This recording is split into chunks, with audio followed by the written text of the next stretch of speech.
Good evening, model railroaders, and welcome back to the Second Section podcast, where it's just regular folks talking about model railroading.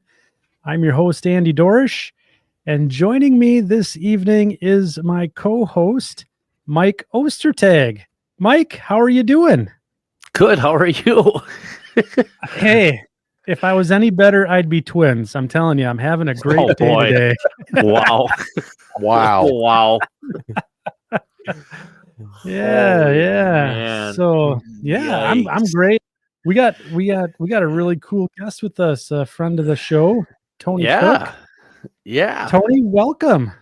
Hey guys, it's good to be here. Thanks One for of the coolest guys in the whole hobby. I'd say man. so. I say That's- so. Let's pour the flattery on right now. Let's do it. Yeah, I need him to buy my dinner for me at St. That's Louis this year. Have you made your reservations yet? I heard the Cubs are in town that weekend and hotel rooms are going to be tough to get. I actually did, and what's the name of that restaurant that we always go to right next to that barbecue joint right by the Comfort Inn? Bandanas. Bandanas.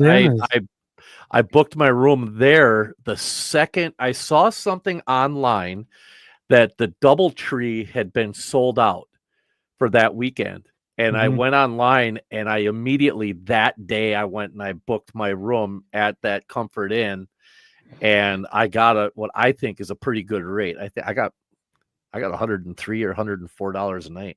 Well, that's not bad, yeah. That which I didn't think was horrible at all. I was like, no, especially if there's a lot of events going on. Yeah. So I was really, really happy with that. So yeah, I'm all booked and ready to go. And so you're talking about the St. Louis RPM, right? Yes, St. Louis RPM. End of July, I think. July 26th, 27th, maybe. The week after the National? It's pretty close. It's pretty July. I've got Spring Creek Model Trains up in Nebraska, their 25th anniversary open house, like July 4th weekend.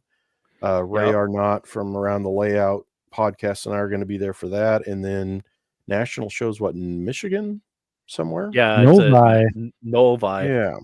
And then a week or two after is the St. Louis RPM. So busy July. Yeah, Randy. I was just going to hit that. Randy Timmerman. Randy Timmerman, my personal chauffeur. Yeah. Hopefully Randy makes it back down there this year. It's always good to see him. Yeah. It's if you haven't gotten any hotel stuff set up, I would really suggest you start looking into getting it taken care of. Just as another suggestion, 2 years ago, I stayed in Granite City, which is, what is that, Tony? A little bit. Maybe 10, 15 minutes. 15 minutes away. There's a lot around Fairview Heights. There's a lot of really nice little communities around there with hotels available. So don't be afraid to travel an extra 10, 15 minutes in order to get a decent rate for your hotel. So it's always a good time. That show never disappoints. Oh, always. It's Shane Mason, my assistant editor at Model Road News. That's his favorite thing of the year is to go to that. So yeah, we're all booked. We're going to be at the Fairfield, which is just on the other side of Bandanas. So yeah. If I have to listen to Ray complain about getting skunked up at Kirkwood again, there was an issue on the main line to the west, and it basically had the main line shut down, and nobody knew about it. And we sat there for how long, Tony? Maybe an hour and a half, but it's a nice summer evening. And just visiting and hanging out, and we got to watch Mike playing with his drone and everything. So I think when we got there was like an eastbound train clearing past the depot, and I think that's the only train we saw the whole evening, which is really weird. It's usually it's a good thing. And yet the BNSF was going nuts, which is what, a mile and a half down just from down us. at the old Frisco. And yeah, that usually is like, oh yeah, that's not worth the time compared to the UP, the old Mopac line. But Yeah. you never know. And this year will be really interesting to see if we even decide to go up to Kirkwood, if depending on how we need some actual intel on how that renovation of the passenger Missouri Pacific passenger depot and that whole area is going, because the UP is, I guess, putting up some fences and some things, and it's going to make rail fanning around the Kirkwood depot more interesting, and from what I hear, a little bit challenging. Challenging to say the least. But beautiful community, beautiful area. You know, like I said, never disappoints. It's always just fun hanging out. Yeah, that's good. So question, Tony. I think is this the first time you've been on Second Section? I think it is. I think it is too. You had Shane Mason on, I think, once, and I think that's the only from like Model Railroad News, the White River folks. Yeah, this is, I think, the first time I've been on this show. That was way in the early days. I watch it a lot. I saw your show last week with the Prairie Shadows guys. Aren't they doing great stuff? Oh yeah. What fun guys. Aren't they? Yes. Group of fun guys. I mean, I just did their Trenton, I think that 5250 center flow review, and that Jeep 30 Eco is on the top cover of the latest Model Railroad News, and I've got a couple prototype pictures I shot around Kansas City of it. And for their first locomotive, as great as the rolling stock has been, I can't wait to see this Jeep that they're doing. Yeah. I was very impressed. I mean, I have a whole horde of the Prairie Shadow stuff from the Home Shops line. Their cars are so good. Yeah. They're stunning really cars. Good. Yeah. I mean, they're to me up there at the top with like Tangent and those folks. I mean, these are beautiful models. Yeah. Yeah. And the great thing about those guys too is the fact that they're not afraid to give you a little peek behind the curtain as to exactly what it took to get the car to where they're at, and to say, well, hey, we screwed this part up and we had to redo it, and this didn't turn out the way we wanted it, so we had to reimagine what we wanted to do and went after it, and that's just like I said, those guys, they were so much fun. Yeah. So Tony, coming back to it, so first timer to the show, but you're not a stranger to the model railroad world at all. And there may be a couple people, probably very few in the audience, who don't know who you are, Tony. So if you'd be so kind as to give us a little bit of an introduction, to tell us who you are, and then some of the things that you're doing in model railroading these days. I'm coming up on my 14th anniversary in June for being the editor of Model Railroad News, which is a monthly publication covering all scales in the hobby. And it's been around going on 30 years. So I've now been editor about half of all the issues, which is a head scratcher. It's like, wow, how'd that happen? Been doing Diesel Era, which, Paul Withers started that publication in the early 90s. Love that magazine. And, that was good. As Kevin Udaly, who's the, president owner of White River Productions, when that would come up from time to time on different magazines, as he's kind of been acquiring different publications, I always said, if that opportunity's ever there, Diesel Era is so cool. It's so important. I mean, for model railroaders, rail fans, if it ever came up, we got to have that magazine. I would love to do it. And we acquired it in 2021. And so I'm in like my fourth year of doing it. And it's a quarterly at 68 pages. This year we're doing SD60s through the year. Plus I've got that SW1001 series. That's a cool series. That's every time I think, well, I ought to shorten this down, but there's so many neat things because they're these odd duck industrials and short lines, and it's stuff you never see. Like, wow, I've never even seen this. And I've got 3 different paint schemes for like their 5 SW1001s. So we've got that. Rail News is in there each month. I also do HO Collector. We shifted to an annual last year. This year, I'm just now getting started on the HO Collector Annual that I hope we will have in our hands for the St. Louis RPM. It will be 116 pages covering all of the AHM freight cars. Wow. That's cool. The helium car, the old Flexi Flow to stuff made by like Rocco, Mahano, I mean, all over the place. So it'll tell you who made it, what other companies also sold it, if there were, road names, all that kind of stuff. So a guide to AHM freight cars is the HO Collector Annual I'm working on. And I also lay out for White River Productions the NRHS Bulletin, which I think that's quarterly. Yeah, that's 4 times a year. And I do a Circus Model Builders. What? There's a group. It's their publication is the Little Circus Wagon, and it's a quarterly too, and it's the Circus Model Builders. And at first I thought, well, that's crazy. These guys like model circus stuff. I'm like, really? You're sitting here in a room full of miniature trains and you think it's crazy that somebody it's like, okay. But yeah, it's that's a fun publication to get to see, because there's a lot of trains in it, obviously, because they do circus trains as well. But yeah, so that's kind of fun, and I'm working on a couple of book projects too. So wow, all kinds of stuff. Hey, Andy. Yeah, I am literally missing, I think, 11 total issues from start to finish of Diesel Era. No way. Yeah. I have numbers 1, 2, 3, and 4. I have complete sets of, I believe, the first 21 volumes.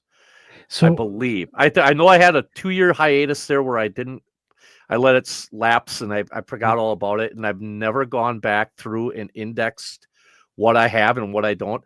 I want to say in the back of my mind, I think there's 11 issues total.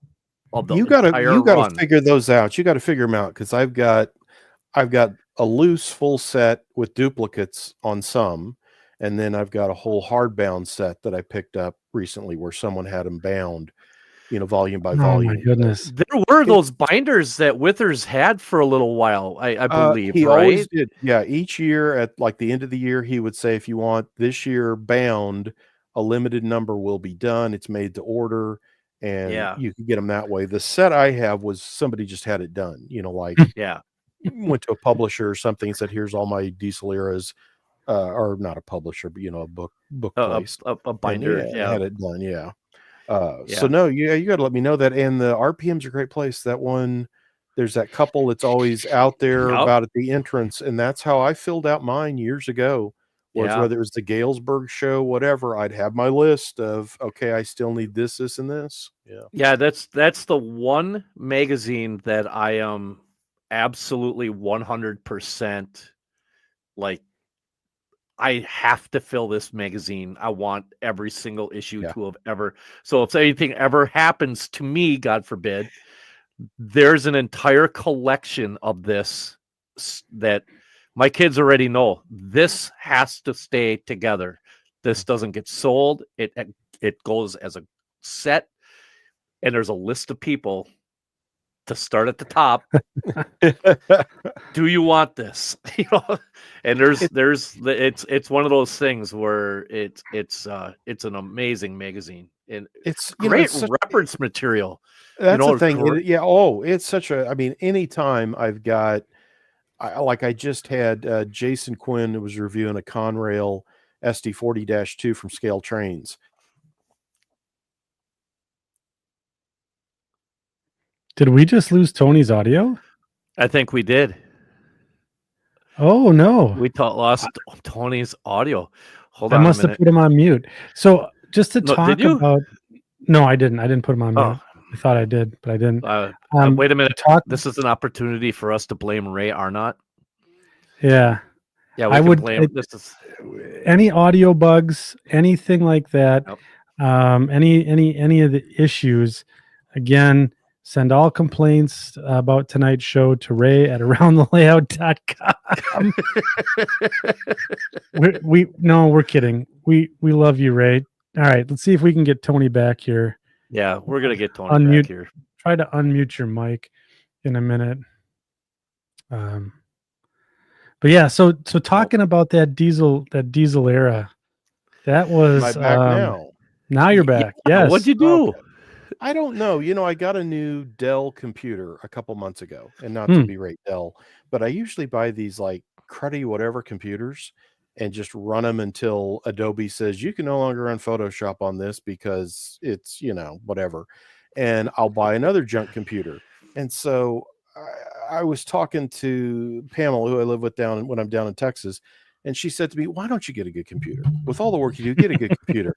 So I spent all this money on this Dell, and I get like interruption occasionally in my video, and it kicks me out on the audio. It's like I got to go back to those crappy couple $100 computers I was buying. I know. So sorry. So we'll go ahead and do. If you remember what you were saying, to continue with what you were saying about. What was I talking about? I can't remember. See, that's what I'm going to be 59 in May, and this has just been a quick slide here of I don't remember. I turned 55 on the 18th. Wow. Yeah, memory no bueno. Yes. Mm-hmm. Yeah. My house is not that big. I can literally go up and go into the kitchen and then stand there thinking, what did I come in here for? Oh, yeah. Conrail ST40-2. Oh, there. Thank you. Yes, I had Christian Gold Star. Thanks for yes. What I was saying was, anytime I've got guys reviewing stuff, and I've got so many great reviewers at Model Railroad News, like Justin Sobek. We mentioned Shane Mason, my assistant editor, like Clem Harris reviews for us. Those guys are mostly in scale. HO, I have Ryan Crawford, Joe Bohannon, Jason Quinn, Jack Ross. I've got a lot of guys that review, and that usually, as I'm boxing stuff up, it's like, oh, and let me go dig up that diesel era, so I got it handy if it's like, hey, do you know this or that, to answer questions. So I mean, it's invaluable to have. My favorite magazine of that is the SD18R with the Chicago Northwestern, and I will find myself just reading that constantly. At least once a month I pick it up. That we've got a couple of new SD79s, Rapido and Scale trains. And when both of those companies that come to me asking for prototype pictures out of White River's collection for, hey, we're going to do this, and this, out of a couple of them, I pulled SD18 pictures and said, well, while you're there, this would be a very cool odd duck EMD, because what CNO had them, the 18s, and CNIM, it's on Ryan Crawford's hot list because he's a big CNIM modeler. So I'm hoping somebody bites on that. And the ones that CNO had they had those weird tri-mount trucks tri-mount truck under them, which makes them really unique. Really cool. Yeah, very cool. Sorry. It's a good segue and a great introduction, Tony. You also, did we talk about Model Train Resource as well? I do some things on YouTube, not as much because time is a real crunch, but my Model Train Resource, I try to do some unboxing videos and show stuff as it comes in. I do my monthly show with Spring Creek Model Trains, Mike and Jeff Zucker, and we show new products and talk about new announcements and train shows coming up, and that's always up there too. So it's always train stuff. It's all trains all the time. All the time. So I put the links in the chat to each of those areas that you talked about earlier. They're also in our show notes as well. So the Model Train Resources is a good YouTube channel, and I encourage you all to check it out, because if you want to find out what's going on, that's the place to go. Absolutely. I love the unboxings, and I love when you have Spring Creek on. I just love it. They're like Nick Molo from Moloko Trains. Moloko, I was talking to him, and he said, he's New Zealand, I think is where he lives. Was laughing. He goes, I always like to watch you Midwestern guys wagging your jaws. In wagon. I guess we're good at that, but yeah. And the Model Train Resource, it also has a homepage, and at the bottom of it, I finally started posting I've had a lot of requests on old product catalogs. And so they're PDFs that you can click on and download. I've been filling out like Tyco 1960s, 70s right now. And I got buckets of catalogs that will eventually get loaded up there. Let me just pull it up here. So this is the web page that you're talking about, right, Tony? Modeltrainresource.com. Yep. And then these are all of the different things that you've posted on here. And yeah, and I'm still working on a lot of it. I had the old site and it was hosted by Tripod, and Tripod's kind of fallen apart over the years. So my friend Pamela helped me get this organized, and she did a lot of the porting and trying to salvage this stuff over. But yeah, if you go to modeltrainresource.com, its main homepage, will get you the stuff on the catalogs, and it shows what current issues of the magazines are out. Yeah, it's super, super cool. So links to that in the show notes there as well. So make sure that you guys stop and check that out, as well as the YouTube channel that Tony's putting out there with Model Train Resource. Very cool. So Mike, we got an announcement, just kind of circling back to the theme of the evening, right? Diesel era. We're going to be looking at some stuff. We're going to be talking about how to build a locomotive roster for your model railroad, but we got a little bit of exciting news. What do you want? This is your idea tonight, Mike. What? Oh, the giveaway. The whole giveaway thing. Yeah. So, what we're gonna do is let's see. Are we gonna do this one for everybody or the Patreon guys? Which one do you want to do it for? We'll do this one for everybody. This one will be for everybody. Okay. So what we're going to do is we're going to be giving away at one point, not right yet, but at one point, we're going to be giving away a 1-year subscription to Diesel Era magazine. So that is absolutely worth.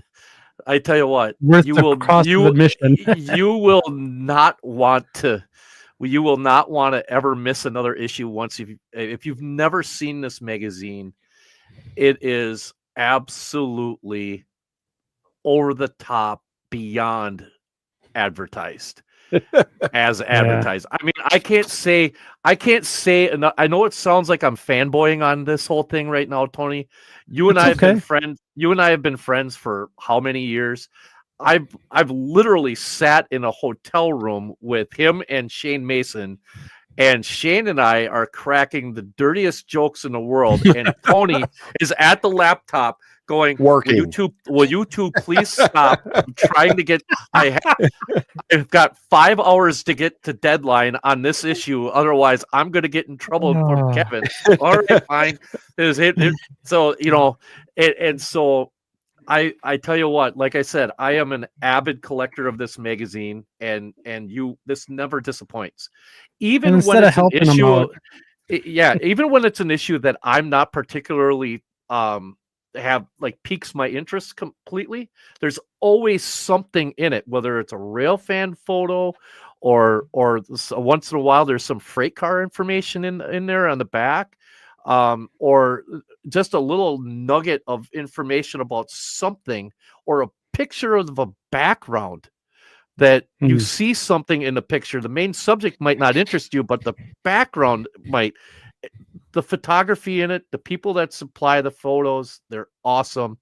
You're definitely going to want to. You're definitely going to want to get in on this giveaway. So that's going to come whenever Andy says we're going to do it. So. Yep, and that'll be soon. So, and then we'll have we have another giveaway to do at the end of the night, to keep you guys stuck around. So Engine House Services is in the theme of building your roster, has given us a $150 gift card to give away tonight. So thank you to Justin and the team over at Engine House for doing that for us this evening. And that'll be a great start to get to your roster started. in model railroading here. So let's talk about the roster. Yeah. And let's talk about the topic, Mike and Tony. Since we're gonna dive in here. What's the I mean, if I was starting today, Yeah, and I didn't have anything, like absolutely nothing. You're starting the hobby from Yeah. square one. Okay. Yep. Let's say I wanna do a freelance railroad, let's say. Okay. What would be the first step in me building up my roster to figure out what locomotive I want to put on the rails? Well, I think it's one of the things I think is the most Mm. important when you're starting from scratch is determining exactly what the purpose of your railroad is going to be. Mm. So this may sound very odd, but there are definitely regional locomotives that are only found in certain regions of the United States and Canada or wherever. Okay. So, like I'm just going to use it, the FL9.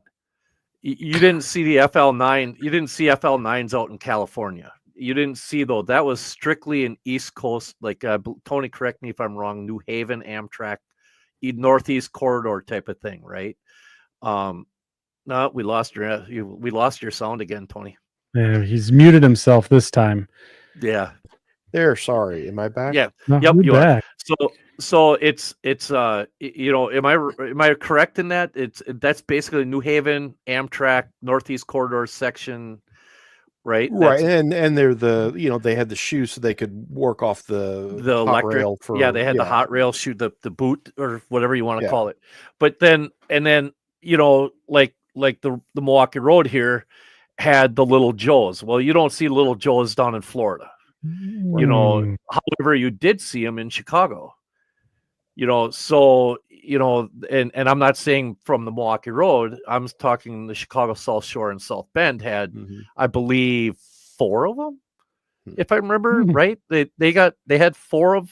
They all came from the same lot, and I think they bought 4, and the Milwaukee Road bought the rest. If I'm correct in my thought process, something like that. They were all built for export. I think they were all built for that's Russia. why because they're called Little Joe because of what Stalin and Joseph Stalin. I didn't know that. Yeah, I was this many years old. Yeah, they had 3. Okay, thank you for that. They were built for Russia, and that's why they were called Little Joes. But so the most important thing is determine what your railroad's purpose is, right? Next thing is to determine what size railroad you have. Now, you might want to build something along the lines of like my Farland Terminal, or you might want to go a little bigger with Andy's Mascoutin Valley. We are definitely going to have by far vastly different locomotive rosters. My Farland Terminal, crappy little 8-10 mile railroad, I'm not going to have 35 SD40-2s on it. But yet the Mascoutin Valley ore hauler, heavy grades, things like that. There, and it's been documented already. C628s, right? Yep, C628s, gorgeous locomotives. From the Chicago Northwestern, former Norfolk Western. Those that makes sense because of the territory your railroad is in. That leads me to that. Where your railroad runs is important too. Now, in today's day and age, tunnel motors are all over the place. They're everywhere because they're just they just are. Yeah, they are. They're up on the Mesabi. They're up on the DM&IR. We've got them. They're down on the BNLE. They're basically pick a short line that Genesee in Wyoming, or what's the other one, Tony, that typically runs those? I know not Watco. I don't know if Watco's got any. Like Rail America, but aren't they into, yeah, something like that. But pick a short line, and a lot of short lines have them on there nowadays. Because it's just an SD40-2. It's a SD40-2. It's not going to go through any tunnels, but no, it still serves. Yeah. But depending on your era and where you're modeling, that might be a consideration if you're going through mountainous territory and it's of the proper area. When the Rio Grande and the Southern Pacific were buying those locomotives for that purpose, that might be something to consider. That, hey, I'm mid 1970s. I have 5 tunnels. They're long. I need tunnel motors. That makes sense. Now, the amount of cargo that you have, or like what commodities you're hauling, makes a big difference. If you're doing, so there's a whole laundry list of check boxes before you even start deciding on a locomotive model and how many to use, that you can go through. And it's different for everybody, right? Everybody's checkbox is going to be a little different. But in today's day and age, we want to try to make our freelance railroads, or at least the general consensus is you try to make them as realistic in theory as you possibly can. So, but looking at certain things with prototypes, they don't follow these check boxes per se all the time either. We were just talking about it in the pre-show. Dakota Southern had 3 SD9s from the Milwaukee Road and then a Centennial sitting there. Now the Centennial was sitting there collecting dirt, it wasn't being used, but it was literally rostered. It was shown as an engine on their roster, and out in the middle of I believe it's Chamberlain, South Dakota. So I think there's a lot of factors that go into it. And, he makes a very, Split Rock makes a really, really good point. If you're out there with a bunch of really odd duck locomotives, it really makes it difficult to make the roster believable, unless, now here's a caveat. My HO scale Wisconsin Midwestern, right? I have a thing on there that my railroad does not have any turbochargers. Maintenance headache. Maintenance headache, another part to go wrong. I wanted roots blowers and normally aspirated, right? My big road power were SD38-2s and SD28s. Huh. Okay. Now, you go back and look at the SD28. Everybody's heard of a 38-2. The SD28, there were 6 built. 2 of them for, I believe, Columbus and Greenville, and the other 4 were built for reserve mining. That's right. Yeah. So, and then eventually the Columbus and Greenville ones became part of Illinois Central. And then I'm not exactly sure. I think there was one still around down there at Silvis when they closed shop, I thought. Yeah, they ended up on ICG. Yeah. But the SD28's up on reserve mining, which has changed names. God, what is it? 4 times now since. I don't know if it's Cypress mining or whatever it is now. They have, I believe, 2 or 3 of them are still running, and they use them on like a tailings train. So they don't use them in regular mainline service anymore, but they use them on, secondary service. Yeah, the North Shore. There was mining? one that just rebuilt. Yeah, North Shore Mining. Yeah. North Shore Mining still uses them on their the Holland Diffco dump cars. Yeah, Diffco. Yeah, they're tailings trains. Yeah, I actually had an opportunity to go up to North Shore Mining and I was able to get up into they took me up into one of the tailing heads and opened the door and backed one underneath, and I was able to photograph the entire top of one of those things. Oh, neat. They're amazing. They're amazing little engines. Now, is it realistic for me to go and say I had 20 of them? Maybe not, but I could say I tacked on to the order of reserve mining, and I ended up with 2 more, so 2 or 3 more. So my fictional roster has fictional numbers, but I didn't make it so grandiose that it isn't believable, right? Yeah. And then, like Split Rock was saying, if you go with your Jeep 9s, GP35, your everyday common household names, RS3s, what else? Throw something else out there. Common SD40-2s if you're in more of a main line. Yeah. GP35 or GP35s. I think that's like, there was another comment in here. I'm just going to jump in. But I mean, I think you hit on a couple of big points, right? So the purpose of the railroad, right?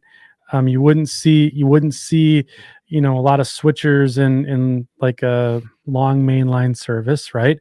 You'd see a lot of the bigger 6-axle power, or big 4-axle power. Like I was talking with Justin from Engine House, talking about GP60 ABB set, as big high speed road power, right? So I think it's interesting to kind of figure out what that purpose is, but then there's some other things to throw in there. Like Split Rock was mentioning, all one builder, like all Alco or all EMD. Yep. And that can be era specific too, depending if you're doing like late 50s, early 60s, you might have 4 different manufacturers on your railroad because you're trying to figure out, who you're going to want, because you still had Electromotive was around, Alco was around, Fairbanks Morris was around, Baldwin was around. You still had all 4. You might have a sample of all of those, but but if you're in the 1990s, you got 2 choices basically. Well, a couple of odd duck, manufacturers. I shouldn't say odd duck, but like rebuild manufacturers are out there, But you want to make it. You want to make your roster reflect what you're hauling, I think. think and so? make it. Yeah, I because I think that it's very important to have your train be believable. I kind of laugh whenever I see these ads and I know it's a video game you get for your phone, and they have the Centennials pulling double stacks, or whatever it is, you know what I mean? Or a Centennial pulling a passenger train. It's just those, and I love the Centennials. They're cool. They're really cool looking locomotives. They're huge, but you want it to reflect what you're doing. I always look at, a railroad that really is kind of neat to pay attention to and look at when you're trying to figure out like what you're doing. I always like watching the Sandersville Railroad. That railroad's all switch. It was all switch engines, kaolin mining, heavy drag trains. They have slugs. Really? Oh, yeah, it's a really neat they little were short railroad. men of the show, weren't they? Yeah. Georgia, down in Georgia there, I believe. Yeah. And there's so many things, and it is subjective. It is a very subjective topic, because you might really like Justin was saying, SW 1200s or 1500s. 1500s, yeah. Yeah, you might really, really like that. Well, okay, well then make your railroad all switch engines. There's nothing wrong with doing that. Just remember, Union Railroad goes and throws 4 SW 1500s on an 80-car train because of the grades they have. Look up Pittsburgh and Shawmut. There's a railroad that was all switch engines. Coal hauler. They were a coal hauling railroad. out in, I believe, in the Appalachians, if I remember correctly, just obviously outside of Pittsburgh and stuff. So, I mean, there are so many examples of how you can utilize power.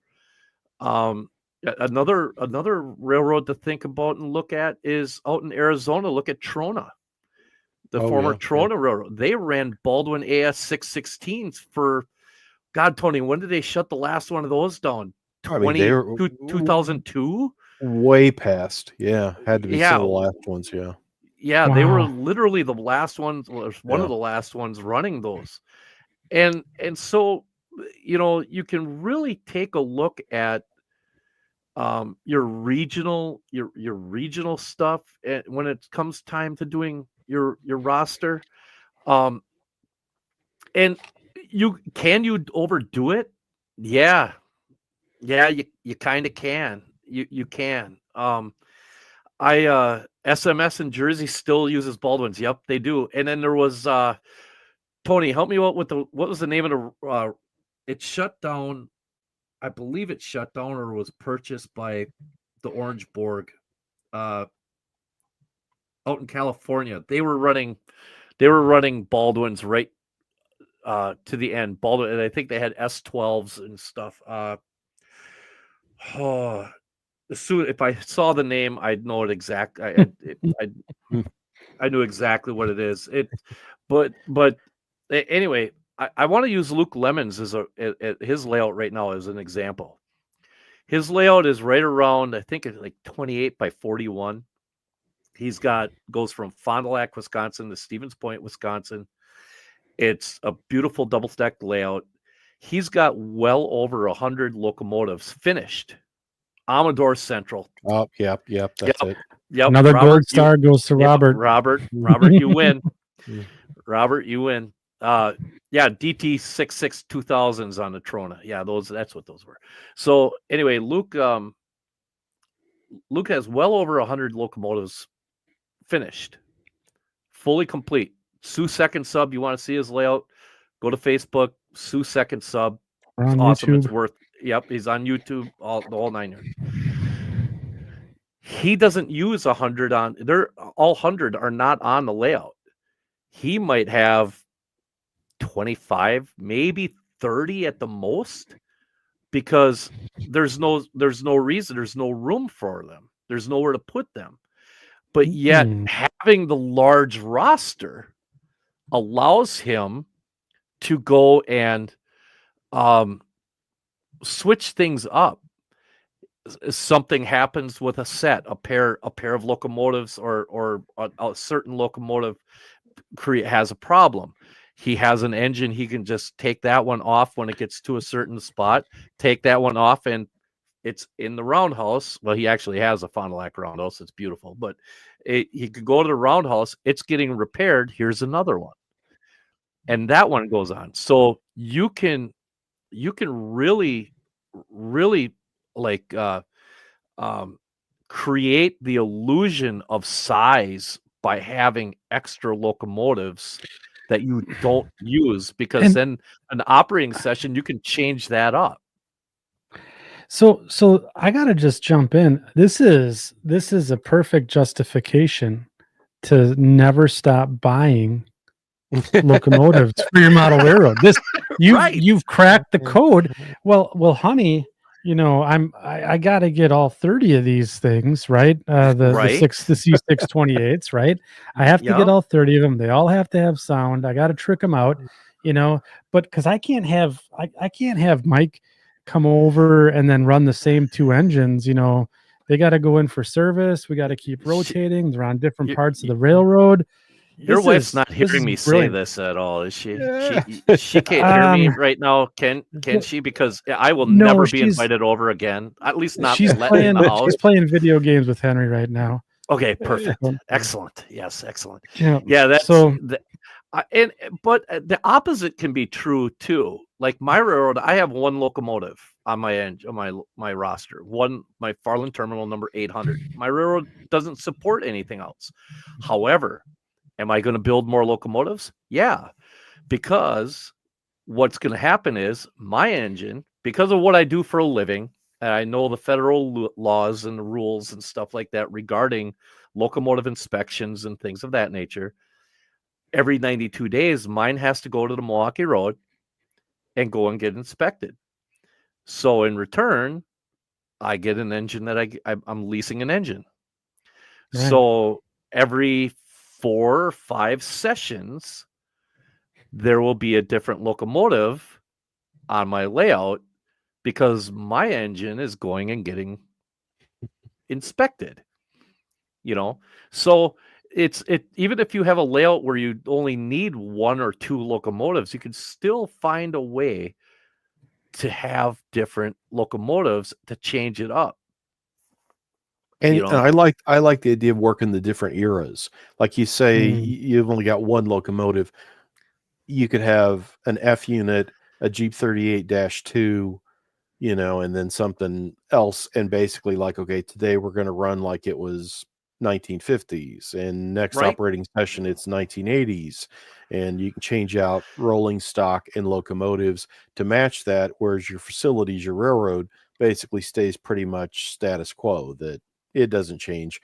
But maybe one day it's all F units and early Jeeps, and then next week it's Gevos and that kind of thing. Yeah, I mean it's a lot of fun. I mean, there was Luke was telling me that there was even locals on the Sioux line that would get an F unit and have to run an F unit backwards. And I'm like, really? No, as the lead unit? As their only unit. Oh. Wow. So I'm sitting here going, oh, no, that sounds cool. Get some beat up old F7 and just sitting there on the Farland terminal back and forth with an old Milwaukee Road F7 or something like that. That's a really neat idea. And then here's another thing. When you're filling out your roster, over the course of history, railroads did a lot of their own rebuild programs. Okay. So let's just say the Mascoutin Valley, their original roster, I'm just throwing this out there. The Mascoutin Valley's original roster, they rostered 10 GP9s.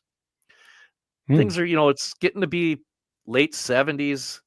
They're already 20, 25 years old. They're getting tired. They haven't been rebuilt yet and everything else like that. Well, here's Illinois Central. I'm exactly going there. Mm-hmm. Paducah. The Milwaukee Road in the early 70s did their GP20 program. That way preceded the Paducah builds, by the way.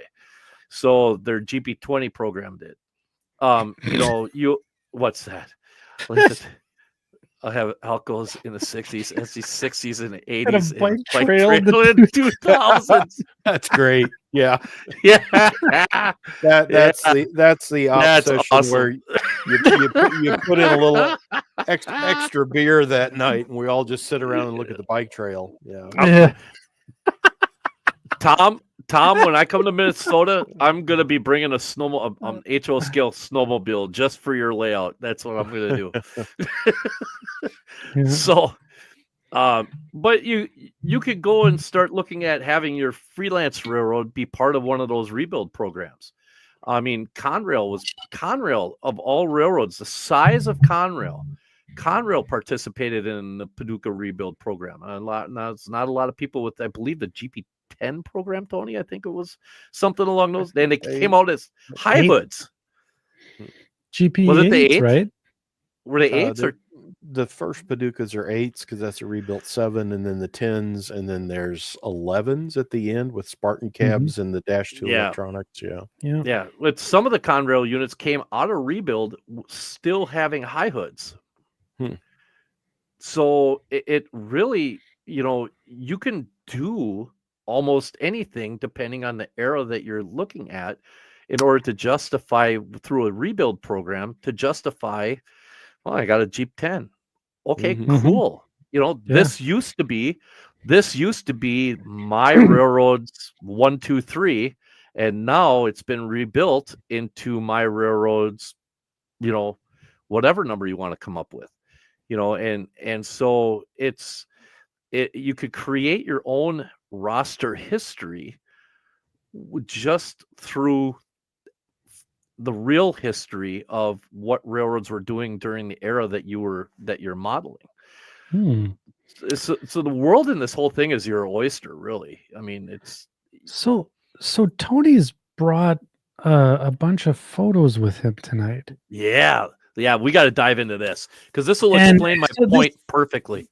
Yeah, and Tony, are you? It's all kind of the conglomeration of what Mike and you guys are talking about. Are you Exactly. ready for me to bring it up? Yeah, we can roll through those.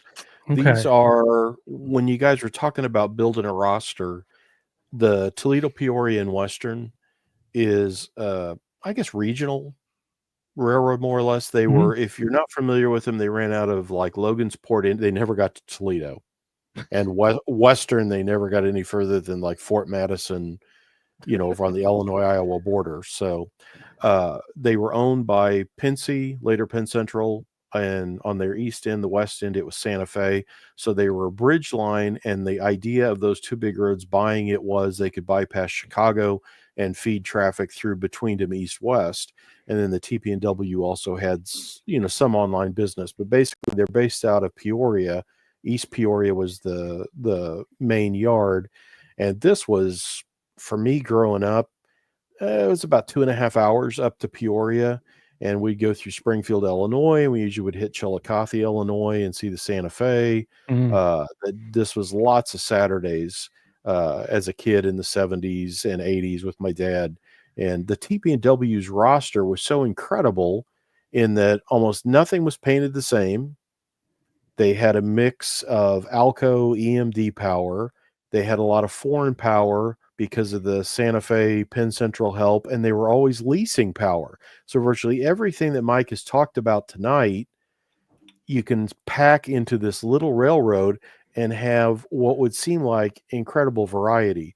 Like this shot here, they had RS2 and RS3 Alco switchers. And then in the late 60s, they got from EMD SW 1500s. That's the orange switcher on the left, of course, is a 1500. And then look how tricked out. I love all the light package. They put those beacons on the roof like around 1970. And then they've got the little like lantern, really decked out nice. I think that's an RS2 is Yeah. 202. Yeah. Yep. And it was Oh, so wait. much fun. Tony, they say it says we're not showing anything. Huh. I see it just fine. Better. Oh, wait a minute. He says better. Wait, there it is now. There it is now. Okay. Not All right. seeing a picture. Nice photos. Okay. Do we see it? We got it now. Oh, yeah. Yeah. We got her now. Okay. All right. Yeah. Sorry. Holler. Oh, thank goodness. The facility, though, is perfect to model. You got the big water tank you see to the left. They had their own shops that they painted locomotives, worked on locomotives. This is like the main where the locomotive sat for staging. There's a couple of RS11s in two different paint schemes. Jeep 35 back there with their Jeep 18, their other Jeep 35, and a Jeep 30.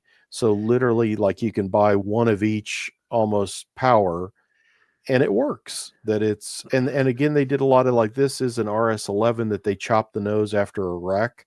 So out of their 2 or 3 RS11s, there's this one that you could build a low nose. That's awesome. So there's a lot of neat individual projects like this. I think that's my dad's late 60s Corvair in the lower left corner there. And that's Dave Ingalls from Trains Magazine. And the camera, Dick Wallen always shot 8mm and would set up the tripod and step back away. So and you see that the stock cars, that's one of the only places I can actually remember, other than like out on the UP in Nebraska, seeing stock cars that TP&W did. Again, this is like probably 68, 69. And the first 2 cars on the train are stock cars, which is kind of neat. So there's a question. Do you know, or does anyone here know, if the TP&W buy all of their power new? They did at the time. All of this literally was 1s and 2s off of EMD and Alco. Like, this is a Jeep 18. Wow. They bought one of them. The Century, they bought 2 Centuries, 800 and 801. And then they were destroyed in a wreck, and Alco replaced them. So the second unit is one of their 2 big Centuries, and then they bought 1 Jeep 30, and that's it in third place there. And this is coming into their yard in East Peoria, and they're about to cross the Nickel Plate, which at the time would have just become the Norfolk and Western. Which was another neat thing about it too, as far as, I talked about having Santa Fe and Pennsy as like parents, so you can have their power in, but the mix, you'd have N&W trains that would pass by, and the Illinois terminal for a while kept power in East Peoria as well when they had a problem with their yard, that they were stuck in the TP&W's yard. So it's interesting how you can get away with being prototypical and having, all this stuff in what's really a very small railroad. And their Jeep 30 has no dynamic brakes. Correct. No dynamics, and that's the no dynamic brakes. And real small fuel tank Yeah. on it as well. It's a great a great example of being able to just buy one of something, and that's it. And it's legit. Yeah, and it's like legit. They really did. They had one. And again, painted again and again. They started to paint it red and white, but then the shop apparently didn't have enough red paint, so they went back and painted part of it green again. And you can see here some of the red is showing through. The red is showing through on the hand railing when they started to repaint it. But yeah, and then this Jeep 40 is one of the EMD. There were a bunch of cracked frames. I think Milwaukee Road and New York Central had Jeep 40s that had to be cycled through EMD because of a frame issue. And EMD built like 20 loaner units, and they ended up selling them off after the fact. And TP&W bought this. It originally was number 21 in nothing but black with the yellow on the end of the handrails. Then they did number it 1,000 into their roster, but then it operated like this for maybe almost 10 years before they ever painted it. So you basically have an undecorated Jeep 40 that runs around on the railroad too. And this is the opposite of what we were just looking at. This is a highway bridge. We were the last shot would have been looking east. Or looking west. This is looking east, and that's the Nickel Plate N&W there to the left, and then the staging yard, and you can see the TP&W on the building here. The icing facility was back there, and those shots of the locomotive and power would be back over here by that water tank. I mean, again, it's a perfect, basically your 4x8 could be built and put all the yard stuff in it and then build a big monster railroad out around it. Tony, were those basic black EMD lease units, was that part of that 434 alphanumeric series that like the 434A through like J or whatever it was? Those were the demonstrators in the mid 60s. Okay. Yeah. And again, these were, and I've seen these on some other roads too, but again, Milwaukee and New York Central come to mind of cracked frames or frame something that EMD was cycling through. So they'd take them and give you these loaners in between. This is the Illinois River Bridge. It's actually the Peoria and Pekin Union that TP&W had to start running on because they lost their bridge. Barge hit it, and they didn't have the money to rebuild. And here we are back in the yard. There's both of the big Alco Centuries, a Jeep 35 and an SW 1500. Oh my gosh. And then here you talked about railroads trying to get all on one power. And I thought of these Cadies. I think it was doing when Daramus was the president of the Cady. They settled on, okay, EMD is it. And we've got all this different power. We're going to send everything to EMD and get it repowered. And so like these are Cady FAs that got repowered, with an EMD prime mover put in them. And by this point, they're leasers from Paducah. Yeah, and the little hump on the back. The hump on the roof, it's like one like E7 or E8 type is what it looked like as I remember, stuck in the hood. But this is another neat thing again of like, well, how could I, run Alco FAs or something on this railroad? It's like, well, here, this again is about 1970, and there's a couple TP&W units, and again, they were power short, and these were leased from Paducah and hung around for a good long time up there. And then we talked before we came on tonight, I was talking about some of you always have a lot of equipment, if you've got a freelance railroad and other stuff, you want to have all the maintenance away and all that stuff. And the fun thing about TP&W is all of this was sitting in like East Peoria most of the time. This, you can see the water's way up. It's about to hit the lower part of the bridge there. So I would assume, I don't know what that Milwaukee is bringing junk to add weight to the, something somewhere because of flooding. But that that's a almost looks cool like an shot. old Milwaukee Road branch line car right behind that gone. That because it looks like it's got rib sides to it. Yeah, isn't that an odd? Yeah, that was a maintenance thing. I remember it sitting there, and you can see the others are like old Army, Yeah, it's got like a Some 7-panel punk door cars on or it. something. Yeah, but I don't know the heritage on that first car. But yeah, I never thought of that. But yeah, it's very Milwaukee-ish. Wow. And again, this stuff was all over in the yard because all the stuff was kept there in East Peoria. There's on the one box car on the right is the TP Willie emblem Oh that was one yeah. of the things. Yeah. And then a neat Diffco dump car there. And there's the 1000 leading. They had 2 or 3 Jeep 7s, and then there's like 2 of the 3 Jeep 35s. It is so like.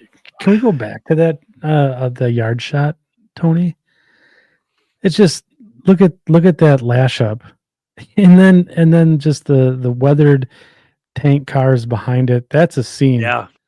That white tank car really stands out. Yeah, it does. Unbelievable. I like this one myself. This one screams so much odd that it's not even. Isn't that neat? Yeah. It is so cool. They chopped 2 or 3 of the RS2s, and then again, never painting the same thing. Like these were the only units to get a black TP&W on the side instead of white. Yeah. The red scheme, the green scheme was the original diesel stuff from their. They had an F unit A and B set on, and then switchers all were in that dark kind of Pullman-y green with like a cream or light green was the insert color. And then in the late 60s, they adopted this orange and white look that lasted them throughout to the end of when they get taken over by Santa Fe in the early 80s.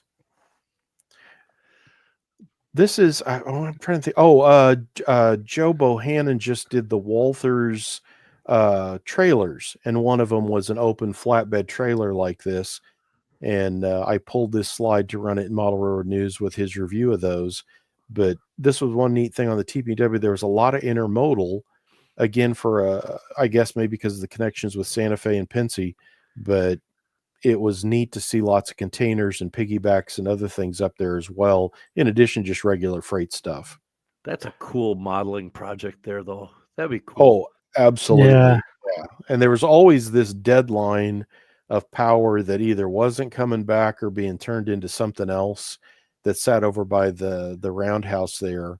And it was fun to see what was going on. You can see there's a couple of Alco switchers and then the one RS11 sliced open there being worked on. Is that did they got a truck cab there, like a 60s Chevy next to the roundhouse there up on blocks? You're looking at it, yeah, it's not on wheels or rails. I don't know what it's. And it looks almost like it could be a backhoe Arnold of some International. sort. I don't know. I don't remember what it did. Huh. And then in later years, when the Powder River coal stuff started happening, one of the plants around Peoria, BN would bring in trains, and then the power laid over on the TP&W. So again, if you're looking for an excuse like, well, I have this railroad, but I'd like to have some really cool, like big 6-axle power, but I don't have a real reason to run it. It's like, well, here's a set of 3 big GEs that have rolled in with a coal train and are just kind of staying over at the TP&W until they go back. And again, more lease power. Here's the 2 of the Jeeps on each end are painted in 2 different lettering schemes of the orange and white, and then a pair of X Frisco, and you see Precision National stenciled on the side. Oh yeah, that's really cool. That is very cool. Are those Jeep 7s in the old Frisco units? I think all those are 7s, aren't they? I think everything's a 7 there in that picture. What year would that have been, Tony? What year would that have been? This is like 77, 78. Wow. So I wonder if they're the same like grouping as the ex Frisco units that ended up on C&W. It might have been. I remember Amtrak had a couple of them too around Chicago. Yeah. that they use for switching. And then again, there's a Precision that's like a Jeep 8 that was in lease service. And this is the nickel plate line that we saw coming through the yard. This is it coming out. This is Farmdale out on the east side of Peoria. And it was always fun to see these Paducah leasers because they had that icy paint scheme just flipped with yellow and green. And, So maybe for those that are new to railroading, model railroading, can you explain or you or Mike explain what the leaser type of, why would you see a different type of locomotive in one of these lash ups? Well, I think for TP&W, it was always a power problem, is that they either had power that was sidelined or didn't have enough power to satisfy what they needed. And like this shot here is a westbound being put together with their Bicentennial. The Jeep 30 got painted into that look. There's two of the Jeep 7s. There's a Santa Fe Jeep 38 and then a Precision Jeep 8 and then their Jeep 35. Again, just needed more power. And there always seemed to be those KDFAs are back to about 1970. This is late 70s. There always seemed to be a handful of odd duck Paducah things, just kind of puttering around that. Again, I think they always were in need of power until they buy 6 or 7 GP38-2s in like 1977. And then that kind of cleaned up a lot of the odds and ends on needing power. One of the other things too is as their fleet aged and things went down where, like Tony said, they would have an issue if an engine threw a main generator bearing, that engine's down for the count for a long time. That takes a long time. They need an engine, but don't necessarily. Their plan as a railroad is to put the original one that went bad back into service, but in the meantime, they need to go and borrow something from somebody. And a lot of times, these lease companies would literally have locomotives. Precision National was really good at doing this. They had the ex-Southern SD24s, I believe they were, that they rebuilt into SD18s, if I remember correctly. Yeah. They were done in Milwaukee, I believe, and they were on the Milwaukee Road for a long time as to help with power, because the Milwaukee Road historically always had power issues.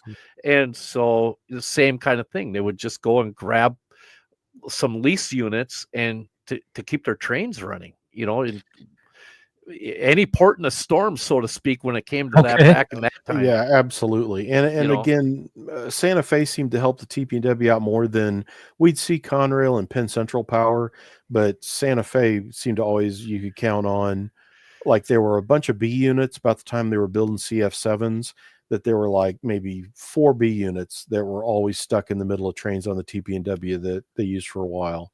This is real late. This is like 82, 83, just about the end of the TP&W, that even adopted the Cooper typeface of Santa Fe. And they used, I don't know if I got one of the pictures in here, but they tried putting the Santa Fe Circle Cross emblem with TP&W in place. And TP&W or Santa Fe said, no, you can't do that. That was a big no-no. Yeah. And other thing too, when you're running a smaller railroad, we all talk passenger, we talk steam locomotives, and it hit me too. There's prototype for all this. I think this was, I forget which group was doing this, but we just happened to be up that day. They had just painted 700 from Bicentennial into orange and white. So it's the first time we'd seen it. And then they had this train that, I forget where it ran, if it just ran local and back to East Peoria or what. But again, you can come up with an excuse or a reason to run some passenger equipment, even if your railroad has absolutely nothing to do with it. And if you go back to that picture there, Tony, the 700, it has silver trucks now. Yeah. Whereas I believe, what is this, the 4th paint scheme it had on it? 4th or 5th that we've seen so far? I think we've seen it. Yeah, we've seen the original. We're at least at about 4. Yeah, at least 4. And I think this is the first one with silver trucks, if I remember right. So let's say we have the Mascoutin Valley and we have a locomotive, let's say the 217, which is a GP7. I could have, let's say, 4 variations of that on my model railroad if I wanted to do the let's cycle through the eras of the 60s, the 70s, the 80s, the 90s, 2000s. So now not only am I allowed to buy, I can go wide, but I can also go now vertical with my model buying, with buying 4 of the same and repainting it in different schemes as it goes on, prototype and freelance. Absolutely. So you have the ability to do it all. Absolutely. Like, I collect a lot of the TP&W power and have that stacked up to where it's like, well, I can go green. And because the Alcos eventually, like the RS11s and those, you didn't see them as much by the late 70s. And when the Jeep 38s arrived again, a lot of that old power went away. So I got enough TP&W that I can kind of rotate it through. Of, do you want to see older stuff that's mostly green, or I can run like the Athearn Genesis orange and white Jeep 38s, and like I've got a Bachmann Jeep 30 repainted into this scheme. So again, it's like, well, do you want the Jeep 30 from the way it looked in the 60s or how it looked in the 70s? That you can have both. Yeah. That is great. Wow. Ooh, let's go back to that. I want to see the Santa Fe. Is that an FM? And again, it seemed like the stuff that was just maybe about ready to give up, that Santa Fe would give that to the TP&W to run off its miles. And this switcher was there. This is, again, probably early 60s because of the Herald on the front of that Jeep 7. Seemed to have faded off pretty quickly. And those are as delivered schemes on those. So I think that's a Dick Wallen or Dave Ingalls picture there. Most of these shots are my dad's. Terry Cook. It's his, like this is his. And again, I think it's such a great railroad to model. Like I think of the Atlas Roundhouse, and you could have a turntable, the engine facility. I mean, and it's all just so compact. And it really is. If you ever get to East Peoria, it's hard to go through the yard now, but it's amazing to think all that stuff is all in one spot and pretty easy to get to. Oh, PC. Look at that. A little, I think Penn Central never looked so good. Yeah, they really do look pretty good. Yeah. They probably feel weird being on track that they don't derail on. And the road had a lot of intermodal, and that always seemed neat. There was actually like one of the like My Jacks or something was there on the other side of the diesel facility for lifting pigs and containers off of flat cars. So they did some good business with all that. And this is a neat train. You got a Santa Fe Jeep 20 in front. There's a pair of Penn Central units, a 38 and I think a 40. There's the Jeep 40, finally repainted in orange. At least the first car is a carbon black car. And then Caterpillar was based in Peoria and TP&W switched them. So if you look about a dozen cars back, there's about 4 big flat cars with yellow cat equipment on it. So that's so cool. You can go bonkers with neat loads like that to put on equipment as well. Man. So cool. A Santa Fe caboose. And again, that stuff would roll through. They would take the trains they'd pick them up off the Pincy at like Logansport or Effingham over around the Illinois-Indiana border. They'd bring them across to Santa Fe at Fort Madison and hand them off. So again, you got excuses for having foreign cabooses on your railroad as well, that there's a Santa Fe caboose. Wow. And there's a coil car, and there's another carbon black car. I never used to, those carbon black cars always would escape me until, recently there's been a lot of those in HO.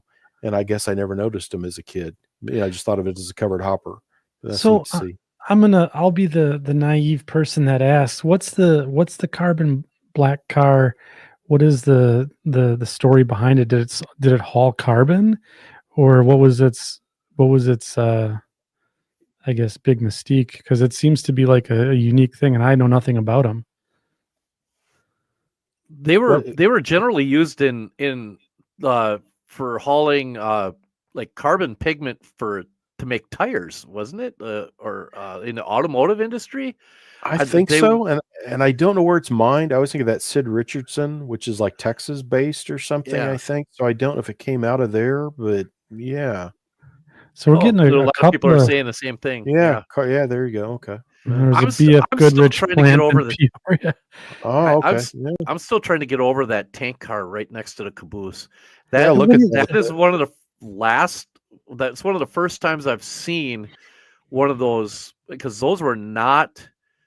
I think those were mandated to be like by 1980 something. They had to be gone, something along those lines.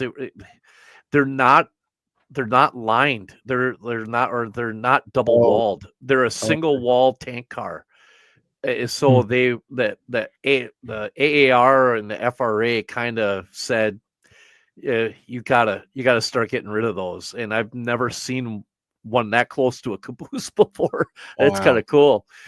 And that's a wide, both I think that newly tooled Bachmann variation on the 40-foot does a wide and a narrow dome, and Walthers just ran theirs again with the wide and the other dome. Yeah.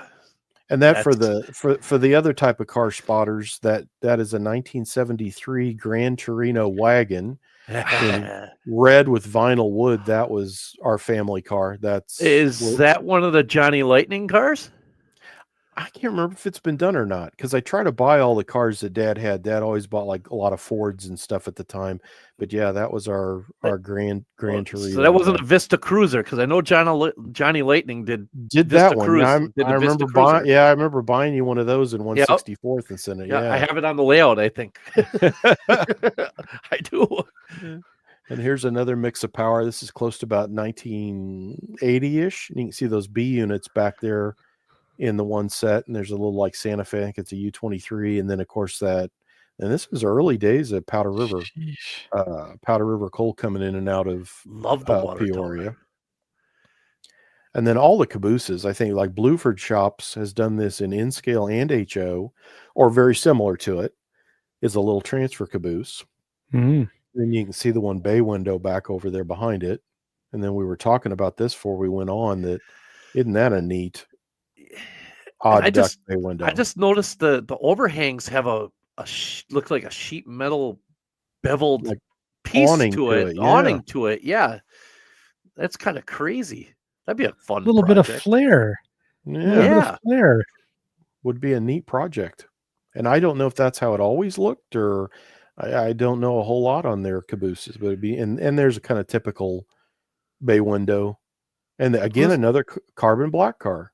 Who's that good looking kid right there? Who's that? That is me. And I'm probably shooting with a Olympus or Pentax camera. Yeah. Oh my gosh. That's me. I know. Yeah. One time I did have hair. But yeah. Wow. Yeah. And then you never knew what would show up. I mean, this to me is probably the most crazy serious power, because Santa Fe normally it was not big 6-axle, and there's two SD45s and a couple of U33Cs in the yard. It's like, dang, that's amazing. That seemed odd. That's a early 80s or just about, because I think you see the TP&W on the nose of that Jeep 38 at the side. So those had come in by then. That is some serious horsepower right there. Yeah, really. And there's the 1B unit I talked about that was hung around forever. And there's another one of the family cars. This was Dad's Mustang 2, Cobra 2 for the cool. And of course, now I think they'd run you out of there. I don't think you can even get into the yard and park there. But again, different time. This is like, I think it's about a 75 or 6 Mustang. We'd pull up there on Saturdays. You're there at the base of the water tower, walk across to the engine house, ask the guys when the trains were going out, and they'd usually tell you stuff too of, oh, we're repainting this, or we're working on this or that right now, and we get to go take a look at that. I mean, different world, but very cool. Wow. And then this is what the TP&W, the Santa Fe, takes them in like December 31st, 1983 or something is their last independent day. Then the Santa Fe runs them for a couple of years, and then they get spun off as a new short line again. They take back the TP&W logo, and then They got, Oh, I think, like 18 or 20 Jeep 20s from the Santa Fe, and some got painted in. Remember, they had that one F unit that was also painted in this New York Central Lightning stripe scheme as well. But again, this would be a whole other, you could go nuts buying Proto or Broadway Limited Jeep 20s and just have them in different, like there's one semi patched out in the TP&W, there's one still in Santa Fe, and then this all done up into, and I'm trying to think, I think Broadway did this. I'm Really? trying to remember, yeah, because I think Ryan Crawford might have even reviewed it. That might have been in one of the first Broadway Limited runs in HO, and it was like, oh wow, I got to double check that. But yeah, but again, there you go. There's a railroad. It's got, you got two major class ones as parents on both ends. You've got this eclectic mix of Alco and EMDs, almost one each type power. You can run everything from cattle cars to intermodal, come up with excuses to have like passenger stuff. Here we go. Here's a couple of maps. This is from an old official guide, and this shows you the cut across there from Effner, right across the border of Indiana, Illinois, then over to Keokuk Lomax, where they connected with Santa Fe on the west end. And again, the idea, the links between east and west for Pennsy to Santa Fe and bypass Chicago, and then what it is today. They don't go west to Peoria, basically, and they're part of Genesee and Wyoming, which last time I think I was up there, they were still maybe Rail America, and they were those red and blue, with a couple of odd duck, like Jeep 40Xs or something bizarre to see sitting there. Mm. I actually went down and shot on my way down to St. Louis a couple of years ago. I went and I shot that TZPR, and there was some TP&W power sitting there, and it was really kind of neat to see, that, because the NS was coming in with one of the transfer trains into the yard, and it was really kind of a neat little operation. And I can't remember what the name of the town was that I was at, but it was at the TZPR, and it was just really, really cool. I'm pretty happy to see the TPW power sitting there.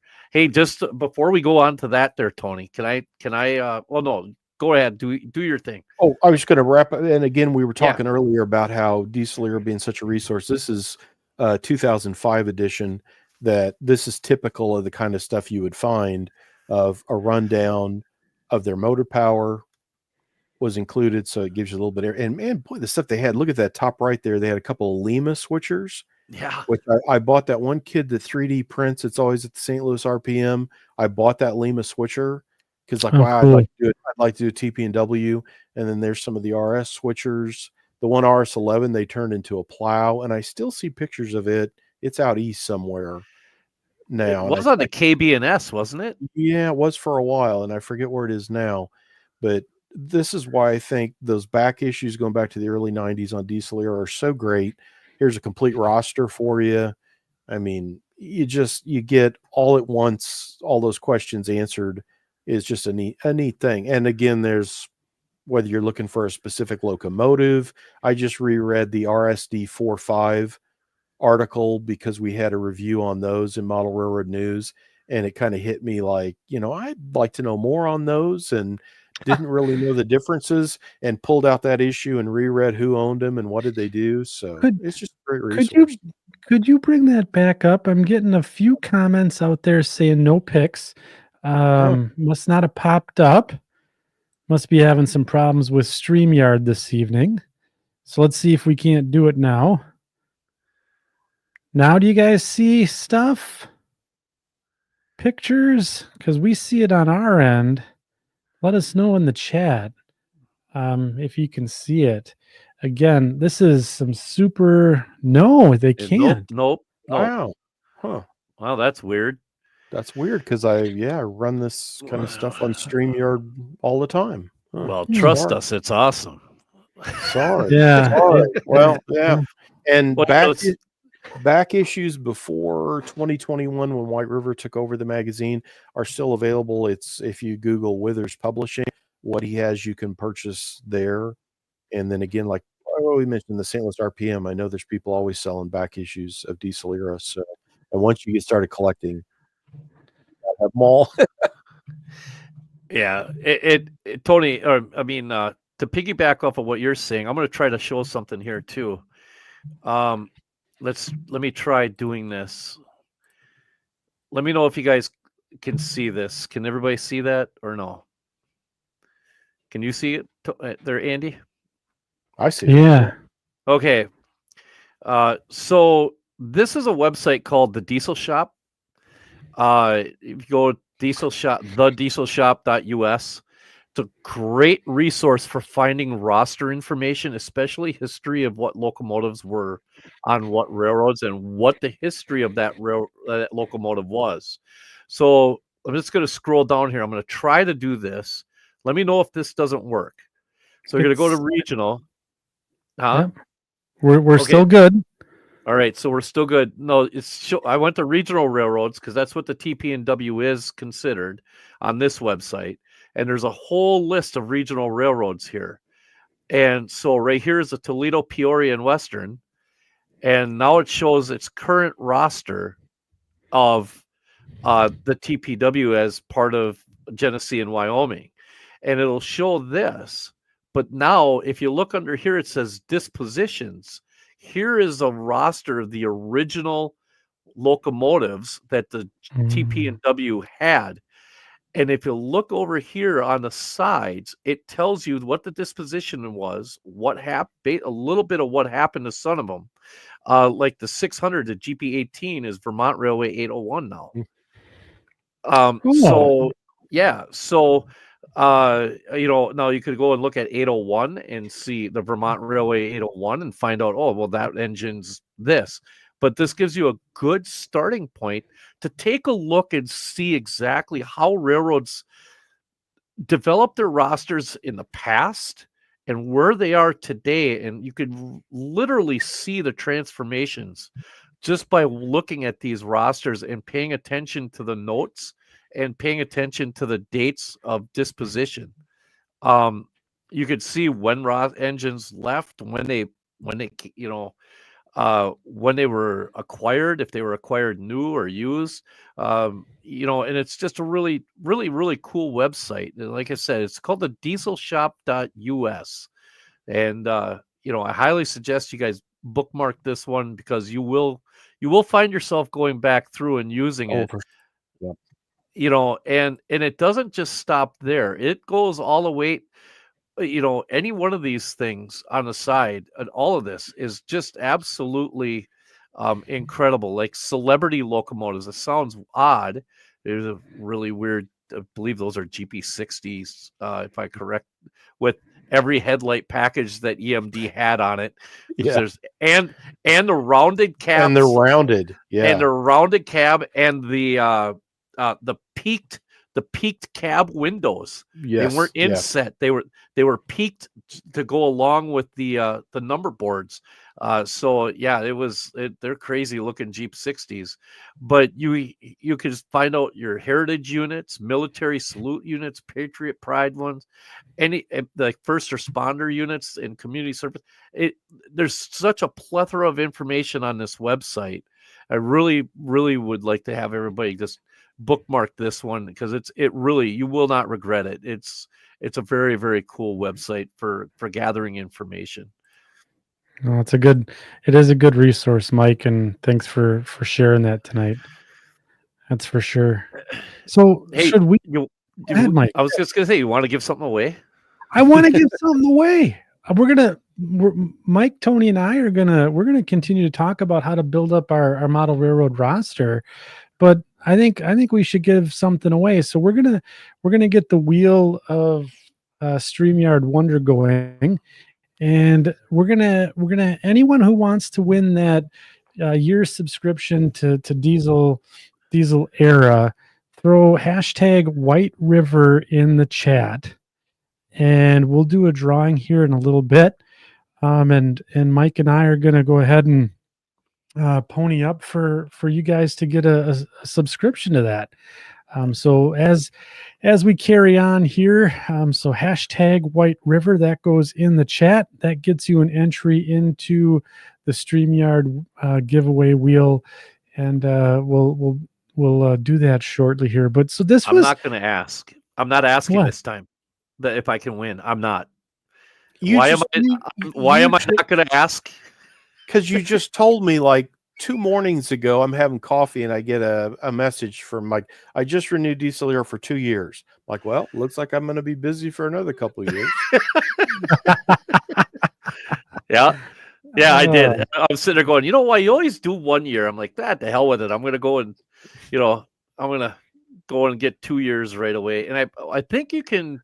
What does that drop down menu allow you? How many years can you go out? As many as you want, or I'm not sure. I never even bothered looking. I can't know. remember. I just put the number 2 in there, and that was all I did. But I know that there's a Wow. little drop down menu. But That's awesome. That is awesome. And yeah, as I say, we're working on SD60s this year. The SW1001 series will keep rolling. I've got the Union Railroad Buffaloes, those rebuilt Baldwin units that I'm working with Gordon Lloyd Jr. and a couple other people on that. I've got another guy that's doing the Sioux Line GP38 -2s is going to be an article coming up. Revisiting the Union Pacific's Fast 40s, the SD40-2s that were geared to run with the Centennials. Again, why we did the first 60s that I did are the Union Pacific, and I think it's Canadian Pacific that bought the Oakways. Canadian National. Canadian National. I was just we have like 5 of them in Green Bay right now. Oh wow. So if you need some pictures of them, I was going to say, send me some pictures that I got. And naturally, NS Conrail. That a lot of 60s will roll through those as well. Which is funny because I don't think of those as being that old. But as I did the first order of UP 60s in the first quarter edition, and so it's 6,000 to 6059, and they're 1986. So it's like they're older than you think, and then it's wild to look at. These were delivered with class lights. Yeah. And like, the rear number boards and all that. When you see them by the 90s, all the stuff's blanked out, capped over. So lots of change. And it's fun to see all that go through that process. I like to throw Tony a suggestion every once in a while because I know he doesn't have anything else better to do than to listen to me, and so I'm gonna throw a couple more out right now just so you can write them down or just pretend to write them down, will you please? He's getting the pad out. Here it is. Katie's into the garbage. Katie's rebuilt RS3s. Oh, that's interesting. Yeah. Yeah, with the GP9 long hoods on. Yeah. And what about something for some of the older modelers out there? Some of the maybe some of the Lima Hamilton switch engines that were out there. Tough thing is always pictures when you get that far back, but yeah. Lima Hamilton. Those would be cool. I know that I believe the ELS Escanaba Lake Superior may have they were those are Baldwins up there. Those are, but yeah, that's those are. I got a million of them there, buddy. So basically, from what we've seen tonight, and just the topics for if you faithfully model a prototype, if you want to go freelance, I mean, you can start anywhere and build your roster up. So it's really I have thoughts on the prototype part though. Okay. On the straight prototype part. So if you want to model a strict prototype, let's just say you're going to model the Missouri Pacific. Railroad after my own heart. My secret, not quite so secret favorite railroad. It's your dirty little secret railroad. Dirty little secret, right? I really enjoy the area just south of Chicago. I like that the portion of the railroad that ran through Illinois heading down towards, down south. I really like that. Yeah, the old CNEI stuff. Well, there were only certain locomotives that you would find out on those as a rule, depending again on the era that you were looking at. Like, okay, so one thing is like, let's just take a GP15-1. Okay, the Missouri Pacific bought 100 of those. They were all over God's green earth on that railroad. I mean, and they're still to this day all over the UP. Just a great little engine. There aren't a whole lot of people, I don't think, that really realize. I believe the number was 10 that were actually sublettered for the CNEI. They were physically. It's in Kevin Udaley's book on the Mopac, so those would be some really neat locomotives. They didn't look much different than anything else, except for they had a subletter to them. And then another thing is like, if you're modeling the Mopac, you really have to pay attention to the type of locomotive that you actually have, because normally aspirated locomotives did not get the Screaming Eagle decals on them. Right. Only turbocharged locomotives got it, with one exception. I believe, and I may be wrong, I believe GP28 number 2000 got a Screaming Eagle on it at one point, because it was in a shop and was repainted and mistakenly taken for a GP35. Wow. I believe there are a couple of exceptions to the Screaming Eagle rule, and I think there was a GP28 that actually, and they only had the two. They had the 2000 and 2001. And they were, from TNP, yeah. They were the TNP units. And so who were? Oh, wait a minute, were they? Hang on, I got that book right here. Yeah. Oh yeah, I tell you what, that book right there is amazing. If you're a Mopac fan, show the cover of the book. Oh, this is the Bible for Mopac power right there. Ooh, that is, yeah. Udaley. Yeah, it is the Bible. It is a way every single motive power book should be produced. It is absolutely the most comprehensive motive power book out there. I've never seen one better than that. And I had this out because I just reviewed that new 2001, the K&OG Bachmann Jeep 38-2. What is it, 2001? Yeah, the 28, GP28 2001, and then it was the K&OG, which is the Kansas, Oklahoma, That's right, and what is it, Kansas, Oklahoma. So it's Kansas, Oklahoma, and Gulf, I think. And Gulf, and Gulf.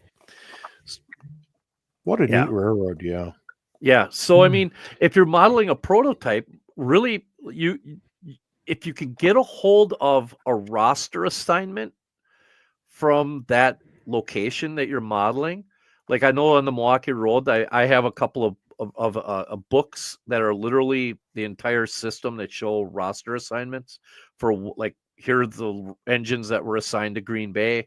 Here's the engines that were assigned to Wausau. Here are the engines that were assigned to Milwaukee, et cetera, et cetera. And so that gives you a really good insight into, I need these type of locomotives, or I need this type of locomotive to model this era. So you can actually narrow your scope as to what you want. Instead of being able to just do everything you want, you can really bring that in and hone that roster down to an actual prototypical, this is here's what I have as documentation saying this is what's here, and here is my models, or here are my models of that. And prototype modeling is not, it allows you to really, it does a lot of the homework for you, but you still have a lot of homework you can do to really hone in on what you're trying to create as a roster. Like this, what is it, the CG30Cs, or what is it, the C30CGs or whatever that were on Santa Fe. U28. Those things. I think those were mainly in California. I don't think those ever strayed too far from out in that neck of the woods. So could you find one of those out in the middle of some place in Chicago? You might, Yeah, but right. the likelihood of seeing one is pretty slim, the CG-28s. Yeah. So, yeah, I mean, you could do anything with anything you want, but if you're trying to make a roster believable, you have really great resources with your historical societies and with, my goodness, any countless number of Facebook pages and Pinterest and Flickr and there's so many photo sites. Flickr, I love Flickr. Flickr is amazing. So you really can round off what you want to do just by doing a couple of button clicks and say, "Ooh, look at that." And then in the meantime, while you're looking at the locomotives, you can turn around and say, "I didn't know that a South Branch Valley boxcar ever came to Springfield, Illinois." Wow. Yeah. So that's a whole nother show. Yeah. It's a whole different show, but you could sit there and turn around and say, wow, I actually modeling the Mopac or modeling it coming into Springfield. I need to get one of those boxcars now. Yeah. I catch that all the time. All the time. I always see stuff and it's like, wow, look at that. That was out here and wherever. It's like, that's interesting. Yeah. Andy, I saw that question on the GP26s.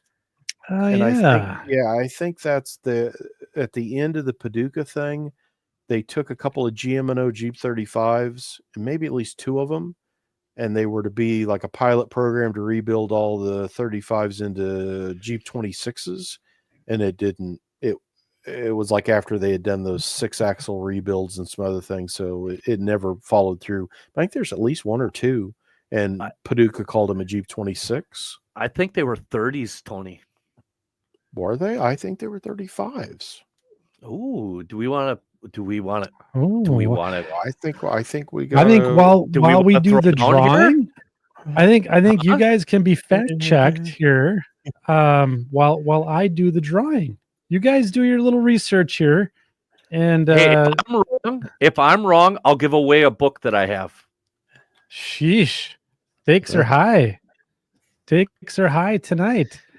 So let's give away the first thing, right? All right. Let's do the subscription, the 1-year subscription to Diesel Era Magazine, #White River. We got 78 people. Mike Slater says, I need to lose. Spin it, Andy. All right, let's do it. Let's do the drawing, Mike. Mike Slater, good friend of the show. Ooh, someone snuck in there right at the end. All right. Dun, dun, dun, dun. This thing is awful slow. Allison McNeil is the winner of the Diesel Era subscription. Congratulations. If you would be so kind as to send your contact information to the second section podcast at gmail.com. I'm going to go ahead and put that up on the screen here real quick for you. So that way you can just copy, paste, and send us your contact information, and we'll get that subscription to Diesel Era sent out to you as soon as possible. So congratulations, Allison. Hey, Tony. I think you're right. I'm sorry. Could you say that a little louder? I think I'm having trouble with my microphone. Wow. I just want it to be heard loud enough so Shane hears you say that.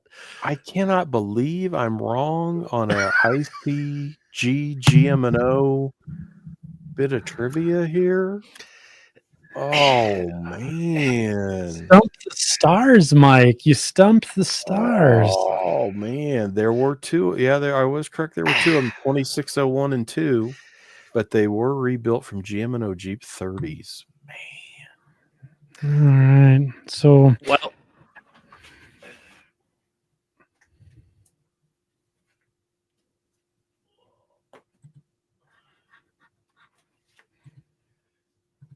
that's awesome, Mike. Sad, hey, no book from Mike's library. Nope. I take it back. We're gonna give this away right now. Oh, that's a fun book. And This it's got is the 28. Yeah. Yeah, and it's got the GP28s. It's all about this volume 2. It's I should probably take the price tag off of it. Believe it or not, I bought it as a duplicate. I accidentally bought this as a duplicate.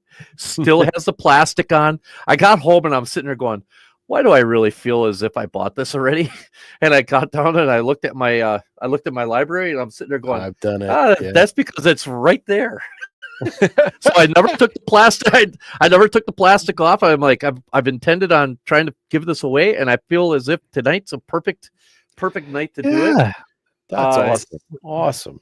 You know, by Stephen Timko. It's an amazing little book. I mean, it's a really good start to your library if you don't have a locomotive, right? It's volume 2. Volume 1 is, I believe, about Jeep 7s. I have volume 1 in the other room and volume 2. So yeah, hashtag Jeeps. We'll give away this book tonight. Awesome. Yeah, that's awesome. I think that's a really unheralded way to get information nowadays is from books, especially like building out the rosters. And like I have two of those Chicago and Northwestern, those James Lunard books, and man, it's just it got me hooked.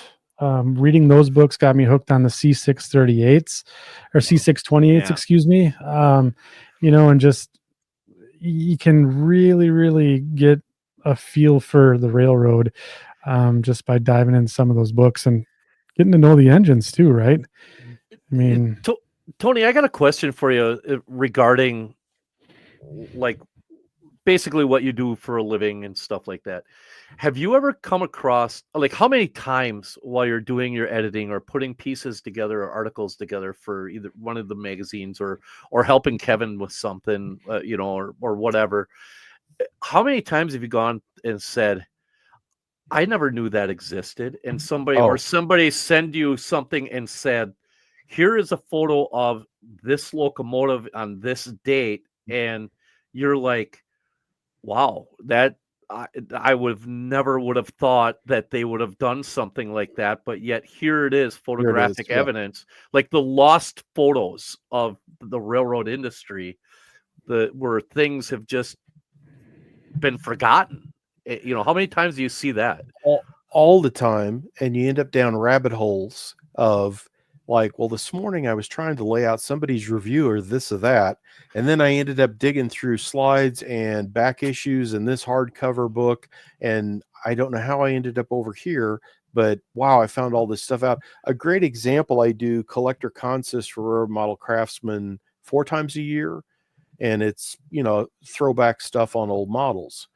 And I was looking for a topic, and that ACF 5250 center flow, we talked about Prairie Shadows earlier. They just done that. Trenton Works. Walther's just announced a new tooling mainline ACF prototype. And then I remembered, of course, there's the Athearn Blue Box. And there were a lot of other, like there's a Cater made version of it that caters, parent company of Bachmann, that sold under different brands. And then Tyco had one as well, all from like the late 60s, early 70s. Going into it, my idea was, okay, I'm going to get the Athearn Blue Box. That Bachmann made one that also sold through Lifelike, AHM, a bunch of different companies, and the Tyco, and just show these are all basically kind of based on the same. My thought was they were all copies of the Athearn tooling, as happens so often. not the case at all. By the time I got through with that article, I found out the Cater 5250 is actually the early prototype with the high brake wheel, and the gates are a little different from the Athearn.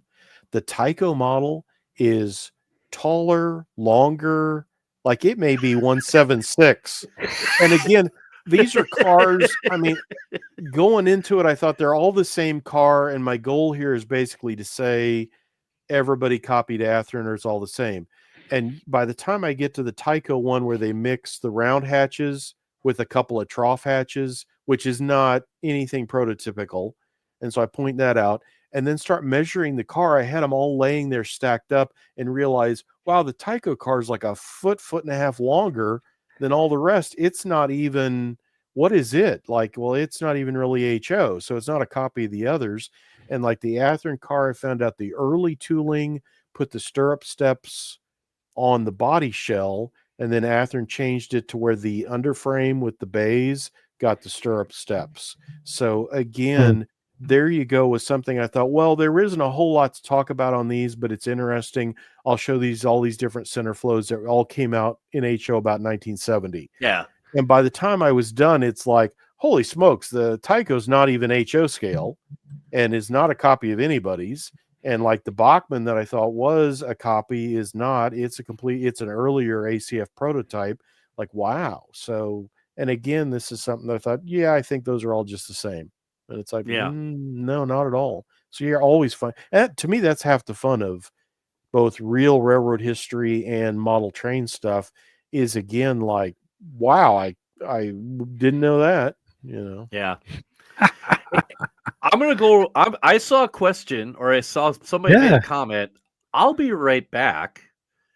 Talk amongst yourselves, because I think I'm about to either make people mad or dazzle and amaze. One of those two. It's there's no middle ground with Mike. It's either it's one side of the spectrum or the other. One or the other. Absolutely. And when I get back, before I show what I'm gonna, we'll do the drawing when we get back. So get your picks in. Hashtag Jeeps. Yep. Get it in. I'll be back. You have about a minute.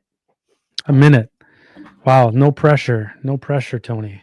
What are the 628s behind you? Are those the like Stuart Bowser?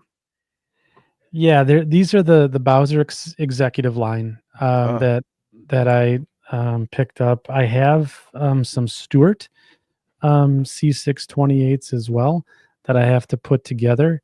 But these ones, so I didn't get in on the original release. So I've had to pick these up off of eBay and at train shows. But they come with the ESU Loke sound, and man, they are just fantastic. And wow. Yeah, my goal is to have, so the Chicago Northwestern bought all 30 of them from Norfolk and Western. Wow, there were 30 of them. I didn't realize that. Wow. Yep, 6701 to 6730. And my goal is to try and buy or collect all 30 of them, repaint them, and get them to like they were right before they were put on the deadline in 1986. Oh, wow. So, cool. Yeah. I'm back. So we're back. All right, yeah, Mike. I hope you get all 30 of them. I want you to get all 30 of them. Yeah. Yeah. Even the ones that were in Zito. Ooh, the Zito. I like the Zito yellow paint scheme. I'm one of the rare birds that likes it. I'm sorry, but you are really weird when it comes to that. That is no. That was such green and yellow. It's awesome. It was such an ugly color, yellow. That's all there was. The green wasn't horrible. It was just that yellow. Look at this. Everyone, it's David Winther. No. Any self-respecting C&W fan. And that's not me. I have no self-respect. Well, that is kind of true. All right, let's give this book away. Okay. Oh, we're gonna do something now. Okay, so we have 95. We have 95 entries here for the Holy Jeep. Cow. The Jeeps book. Hashtag Jeep. So we're gonna hit the draw button here and see what happens. Oh, 96. Someone snuck in there. Here we go.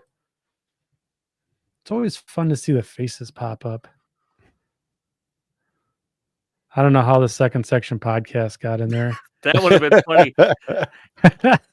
Andy Day. Andy Day. All right. Congratulations, Andy, Nice. on winning the book about Jeeps, Volume 2. So Andy, send your shipping information to second section podcast at gmail.com, and we will get that. I'll work on trying to get that out to you as soon as I can. So congratulations. Thank you, Andy. Now I'm going to try to go back up there. I'm going to go back up in the chat and see. There's so many things here. I'm not good at. There's been a lot of chat this evening. A lot. There was a comment. Yes. Here we go. ELS Modeler 400. I agree. The old Kallenbach diesel spotters guides were amazing books about all the different models of locomotives. Yeah. Well, about that. Here is virtually the entire collection of diesel spotters guides, locomotive roster books, and whatever hell else is in here. So over the years, I have made it my life's mission, so to speak, to collect as many of these as I can. I have, as you can see, a couple of them have been well used.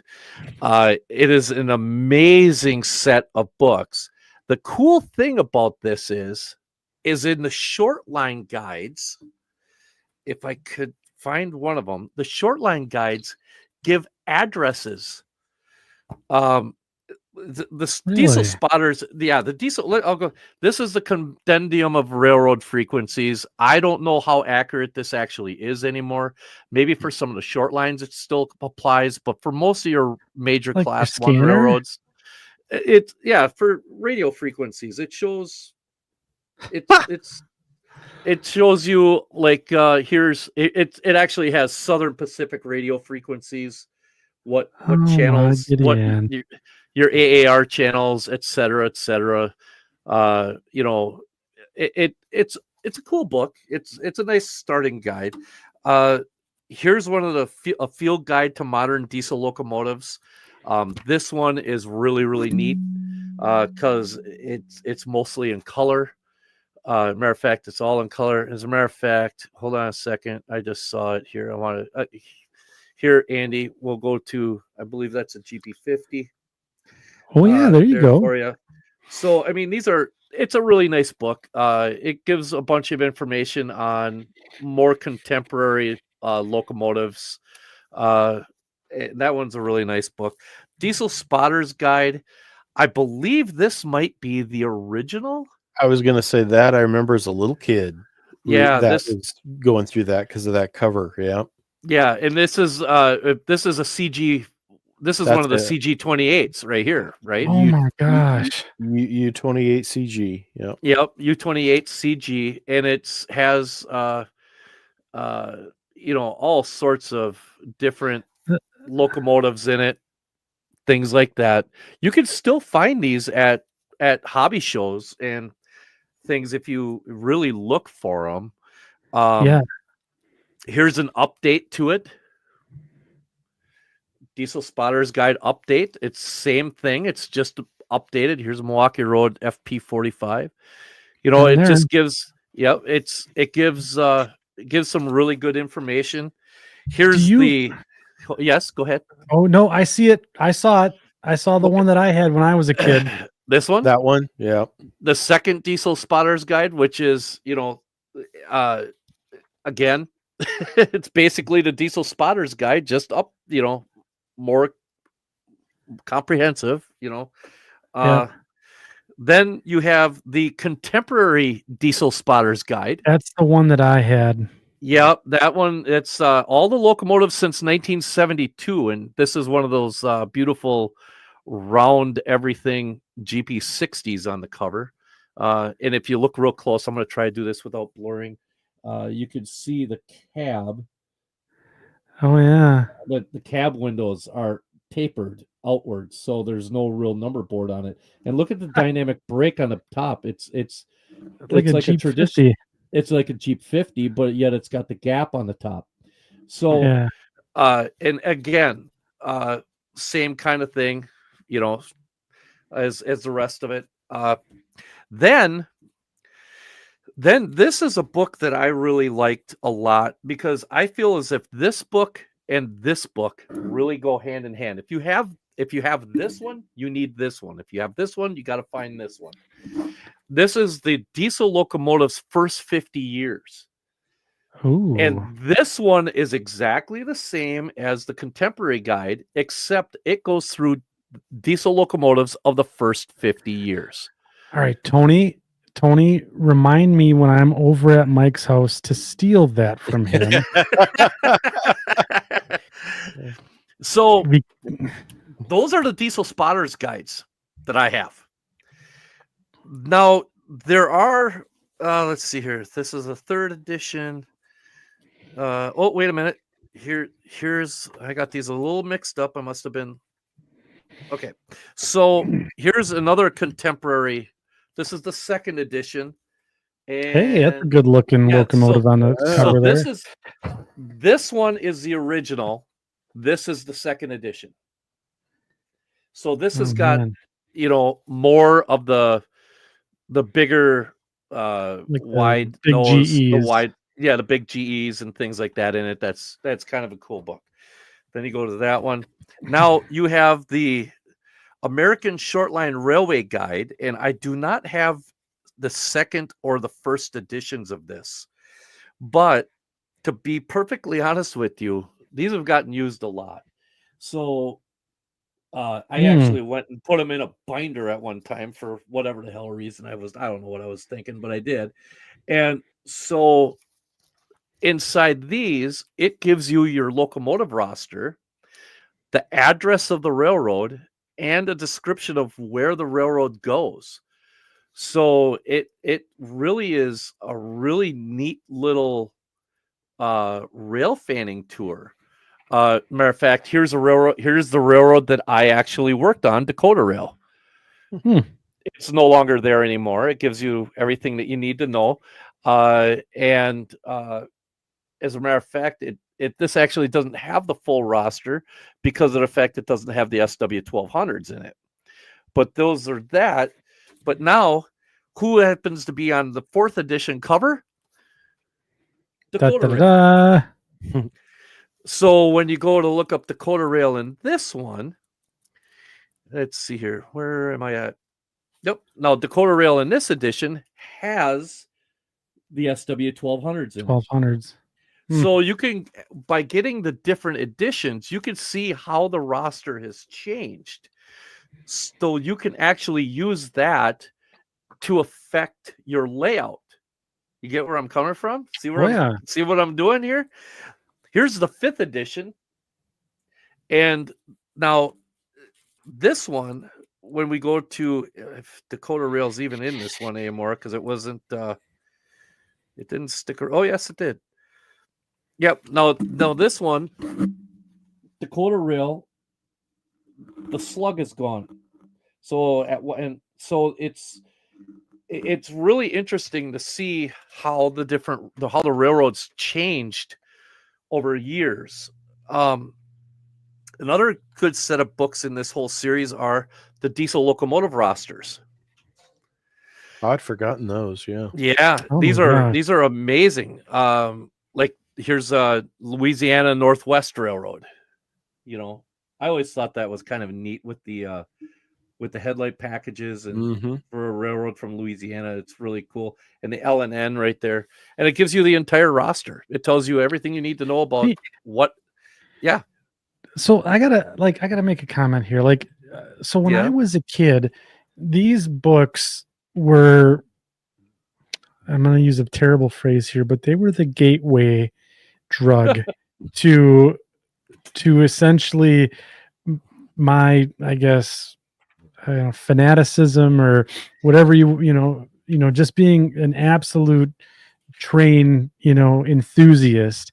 and I would sit and read these books for hours. And I would, this had the 645 E prime mover in it versus, the other, like the like the 710 that was in the like the SD50s and stuff like that. So like it was, and this had 18 or 12 cylinders versus 20, and looking at the different variances of each of the locomotives, and then some people go so far as to look it up about freight cars and go down that rabbit hole as well. But those were the books that got me just immersed in this hobby. Yes, hooked. These were the ones that got me. This was my very first one of them. And this is, I've used this one so much that I had to put tape on the ends because the pages are coming out of its binding. If I look here, see the pages are coming out of it. It's falling apart. Yeah, it's falling apart. But here's what I used to do. This is the Milwaukee Roads. Okay. Yep. See what I did there on the side? I had already gone through at whatever age I was when I got this book. I bet you I was 14 maybe or something like that. And I started looking at 14, maybe 6, whatever age. And I started going, okay, in Green Bay, I know my dad said we had this engine, this engine, this engine, this. And I'm like, okay, Athearn makes that. Athearn makes this. This would be a kit bashed Athearn. Bachman makes the Jeep 40, blah, blah, blah, blah. I went through and I'm like, okay, these are the engines I'm going to want for my model railroad. So I'm sitting here going, I started at a very young age trying to figure out what engines I was going to use for what. And then finally, this is the most modern one that I have of this, the diesel locomotive rosters. I think this might be the last edition that they did of this. So a nice little mountain of reading material, and a plethora of information, not just on railroad rosters and the ability to be able to see how they change throughout the years, but locomotives that you might see on a roster and say, I don't have any idea what that is. If you find one of these books, because sometimes, be honest with you, the internet's great, but the information inside these books sometimes supersedes what's on the internet, because the internet's not always right.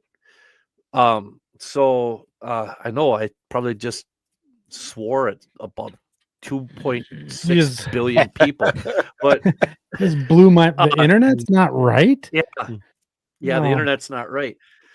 So it's really is a pride of my collection to have this right here, and I hope to one day be able to round out those short line books, but I think those are pretty tough to come by. And matter of fact, one of these I found at the St. Charles, Illinois show, Railroadiana show, 10 years ago. And I had bought it, set it down to go and look at some slides, bought the slides, walked away, got to my truck and realized, shit, I forgot my bag. Walked back, bag was gone. I had the original Diesel Spotter's Guide in that bag. Fast forward 3 years, I'm at, I can't remember what show I was at. As a matter of fact, I think I was at Train Fest, and I found it, and I paid way more than I should have for it. But I'm like, no, I'm going to get this. I don't care. It's part of the collection. It doesn't matter. I got it, and I'm like carrying it around like this. I didn't do anything. I think I might have gone out to my truck, put it in the bag under the seat so nobody could see it, and that was it. It's like but yeah, it's collecting books and slides and things of that nature. Well, Tony, you're well aware of how slide collecting goes. I mean, that's a rabbit hole onto itself too. It's I saw somebody in there talk about historical societies. The Sioux Society is got an amazing archive. The C&W Society's got an amazing archive. And matter of fact, the C&W Society just opened, I believe, a library down at IRM, Yeah, down new at the building. Illinois new building, right Mhm. next to the Milwaukee Roads, who was the pioneer one. Thank you very much. But but it's part of what I'm just saying. We were first for a change. That's all there is to it. It's part of IRM's Main Street. I believe it's Main Street of Yesterday, I think it's called, or something along those lines. Where they're made, it's really, really sharp. It's right as you walk into the facility. It's really, really cool. The whole building area is really, really neat down at IRM, and so check out your historical societies. I know the Missouri Pacific Historical Society, they've got a ton of information on the MOPAC. And there's countless other ones. I believe in the back of one of your magazines, Tony, is a listing of historical societies. It runs like a handful of times a year. In fact, I'm putting the May issue to press next week, and it has the pages for the historical, and it has the website, what membership dues are. It's a historical society directory, and that's across all the White River. I think it's in all the White River publications a couple of times a year. It's a great resource, and the majority of historical societies. I'm sorry. I can't see that. What's that? I don't know. It's all blurry. It's all blurry. I can't.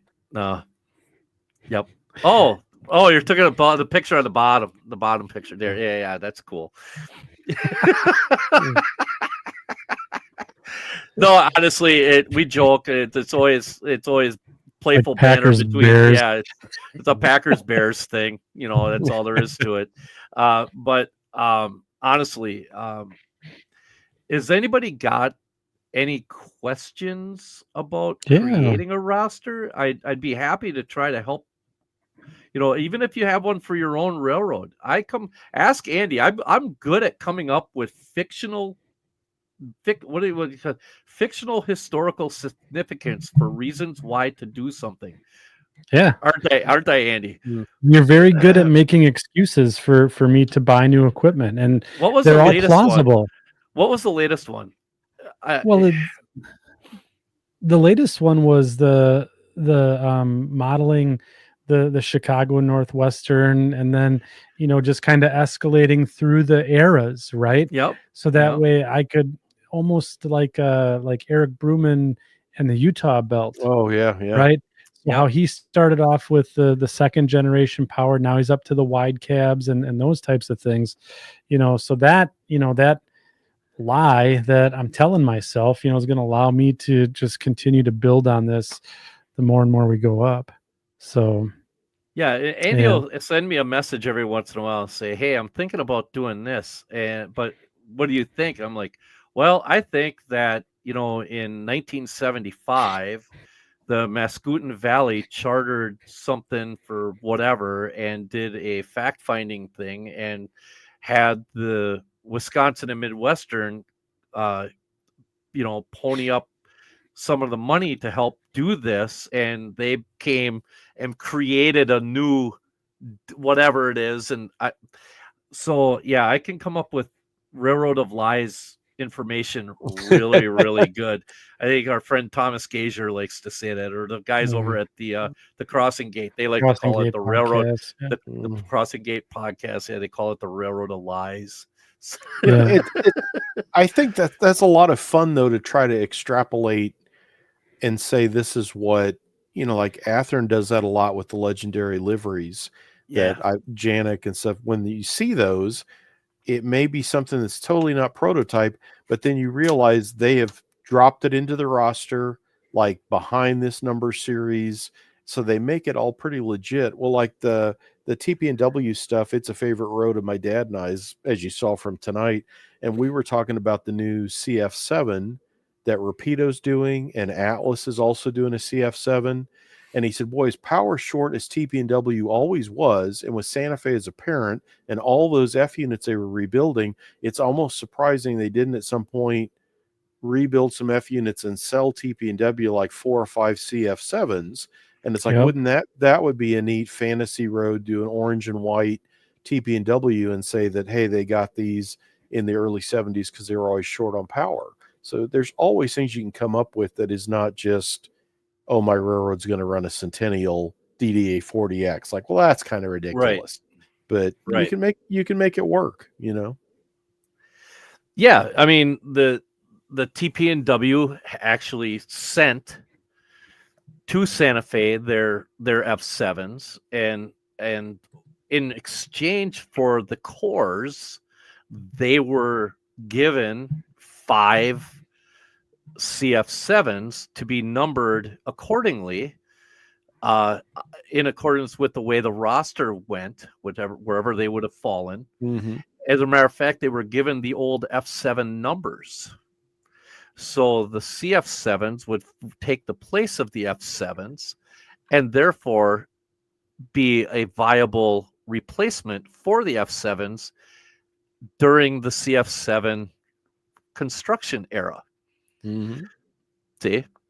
Now we just got to get Jimmy Wiggin to go on board with that. Get an I mean, I think maybe that's half the battle, Mike, is like trying to drum up the lore, or the stories behind it, so that way it's like, see, you can argue that there's a blog or there's some sort of website that says that, and you should believe everything that's on the internet according to Abraham Lincoln. So it's a joke. It's a joke. Yeah. So I mean, it really, I think you hit the nail on the head. It is, if you can come up with the backstory or the history of your fictional railroad or short line, or even if you want to proto freelance, Robert Frischella is doing a great job with that on his S-scale layout, where it was a former, he models Delaware and Hudson back in the kind of rainbow era when they were getting Reading Jeep 39s and things of that nature. And the line he's actually modeling was a former Pensy line that actually in his era would have been tore out. But he went and said, oh, the D&H got it, and started doing this, and this with it, and created the business. And here, so there's nothing saying you can't do that with. Here's a good example. The line between North Milwaukee and Green Bay, I always wanted to make that my Wisconsin and Midwestern. Well, the Milwaukee Road in 1980 sold everything north of Green Bay to the Escanaba and Lake Superior. Well, basically, I know that's not exactly everything, but that's just layman for all those that know. But from Green Bay south, that they maintained all of that. Well, my whole theory behind my original theory behind the Wisconsin and Midwestern was Wisconsin Midwestern purchased that 1 year and starting in 1981. So they bought that and took over operations of it from the Milwaukee Road, using Milwaukee Road equipment and eventually their own equipment, and the railroad stayed viable, and instead of becoming a bike trail, it maintained its viability, because now I ride that main line all the time in the summertime. So but it you can do that with a lot of different parts. Northern Wisconsin had a lot of Chicago and Northwestern branch lines. There's nothing saying you couldn't go and put together a map, a little system map of 3 or 4 of those that connected up at, say, Eland, Wisconsin. Yeah, Eland. And which had things branch off from every direction. And and Eland is your base of operation. You have a 5-mile route here, a 10-mile route here, and you're creating this, and you connect that up with whatever railroad is in the area, and boom, there you have your fictional railroad. So you could take past history of like prototype railroads that have abandoned lines, create your fictional railroad, and then go ahead and create the story of whatever you have on that line, and then go ahead and create the roster to support that. Mm-hmm. You know, and Right. it just takes a little bit of research, and man, you can come up with some really cool stuff. Really, really cool stuff. But I don't want to discount the prototype guys either. Those guys are, you know, they do some amazing work too, you know. So Yeah. So we're getting pretty close to the end here. oh yeah. Well, we got So another and giveaway. we got another giveaway. And this one we're gonna do is for our Patreon subscribers. So we're out on Patreon, the second section podcast on Patreon. I think we do a monthly membership of $5 there to help support the podcast, keep the lights on, so on and so forth.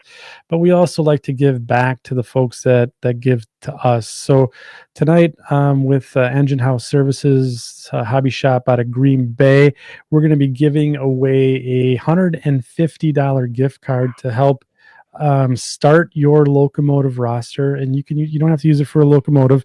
You can use it for anything you like at Engine House. But Justin and the crew there have been awfully gracious and a good good friend of the show. And they've put this up for tonight. So again, send them some love. You can see them at enginehouseservices.com. But let's get to it here. And get on. And so yes, previous winners can participate if you've won something before. This is for all of our patrons. So we'll go ahead and I'm going to pull up the Wheel of Second Section podcast. Wonder, we'll go full screen there. He should be able to Mike Slater automatically loses, right? Yeah, he's. Yeah, I rigged it so that he loses. Is pretty much how this goes. So yeah, that's perfect. Yeah. So we'll go ahead. This is for all the patrons out there in our Patreon group for $150 gift card to Engine House Services. Let's hit it. So we got a little sound. If it turns up that Slater wins, that'll be hilarious. Oh, Ralph Ice. just on the show with the Lehigh Valley Terminal. Yeah. Congratulations, Ralph. You've won the $150 gift card to Engine House Services here. I will get in contact with you to get that set up. And again, we'll thank Justin and the crew at Engine House for putting that together. Congratulations, Ralph. Hey, Andy, we had a couple of things I just want to touch on real quick here. Yes. One of the things is Andy Gerber says, what if mergers that could have happened?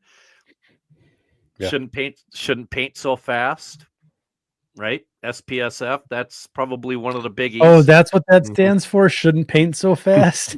Yeah, you never knew that? You never heard that?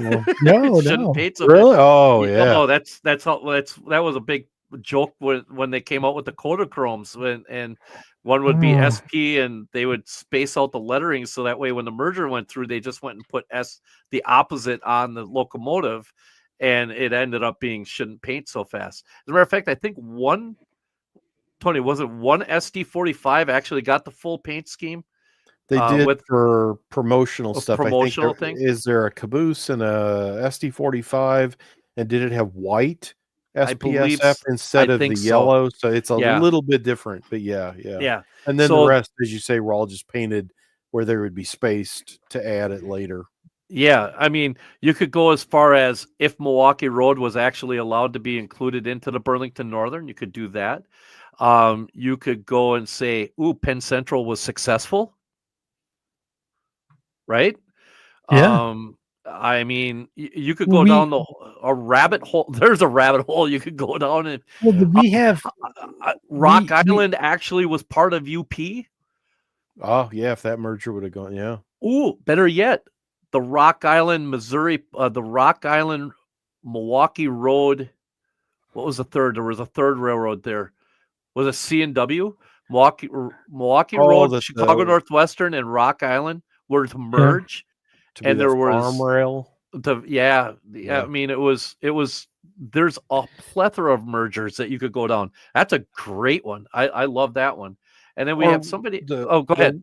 Railroads that go away. There's that one guy that's doing the Denver and Salt Lake as an electric railroad. Have you seen his stuff on Facebook?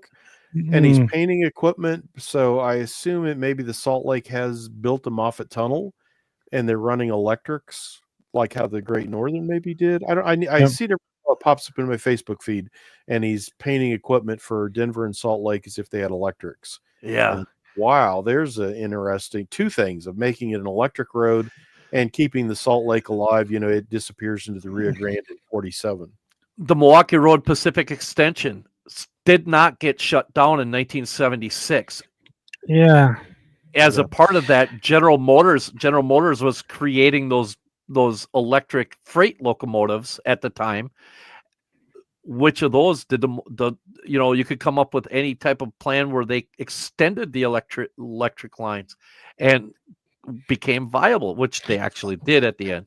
But there's all sorts of different scenarios you could go. What if scenarios you could go through? Oh yeah, like we have Dwight Anderson in our Facebook group. He shares a lot of stuff with the modern day Milwaukee Road and the modern day CB&Q. I mean, could you imagine if the Burlington Northern never happened? Right. Oh yeah. And the CB&Q still out there today, and with big wide cabs and the Chinese red scheme. Come on. Yeah, no kidding, right? Well, and a fun one to always do on that is no Amtrak.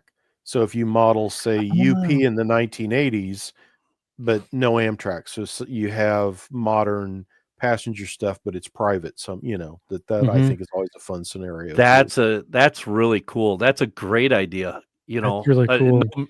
Would no Metra happen then? No Metra, because you'd have C&W. Yeah. Rock Island had their own commuter line. Everybody had their own commuter line in in Chicago, Milwaukee. Yeah, I mean, they all had their own. And then Andy actually asked us, have you guys ever done a show that builds an outline of info needed for a freelance backstory? That's an interesting topic. We'll have to put that on the list of things to maybe do a show down the road on.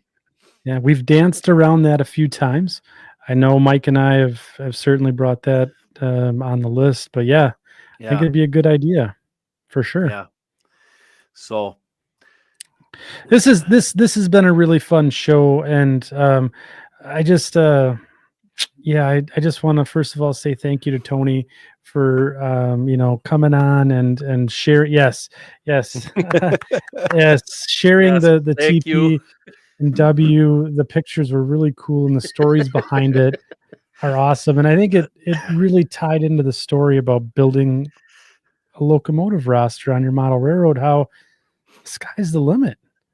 Oh, absolutely, yeah. And thanks so much for having me on tonight, guys. It's I watch the show quite a bit, and it's fun to actually get to be on it. Yeah, you have a standing invitation. You're always welcome. So if there's anything that you want to come on the show to talk about, you're always more than welcome. We'll gladly make time for you. That's for sure. But Mike, as always, the awkward question: what'd you think of the show tonight? Well, seeing as how it was my idea, it was great. It was his idea. It was my idea. It's I thought the show was really, really fun. One of the things that I get asked a lot is how I come up with some of this stuff. And I always tell people, you don't want to know what happens up here. That's just, you don't want to know what goes on up there. It's dangerous territory. I don't even like what happens up here sometimes. It's, but the one thing is I think one of the biggest parts that we forgot to touch on, and I'll just do it quick, is don't be afraid to be a little different with something. But if you're going to be a little different, own it, make it yours. You make it your own, and do it so that it makes you happy. And that's the thing. I mean, tonight's show, we had a lot of fun, and we threw out a lot of information, and Where's Bandit?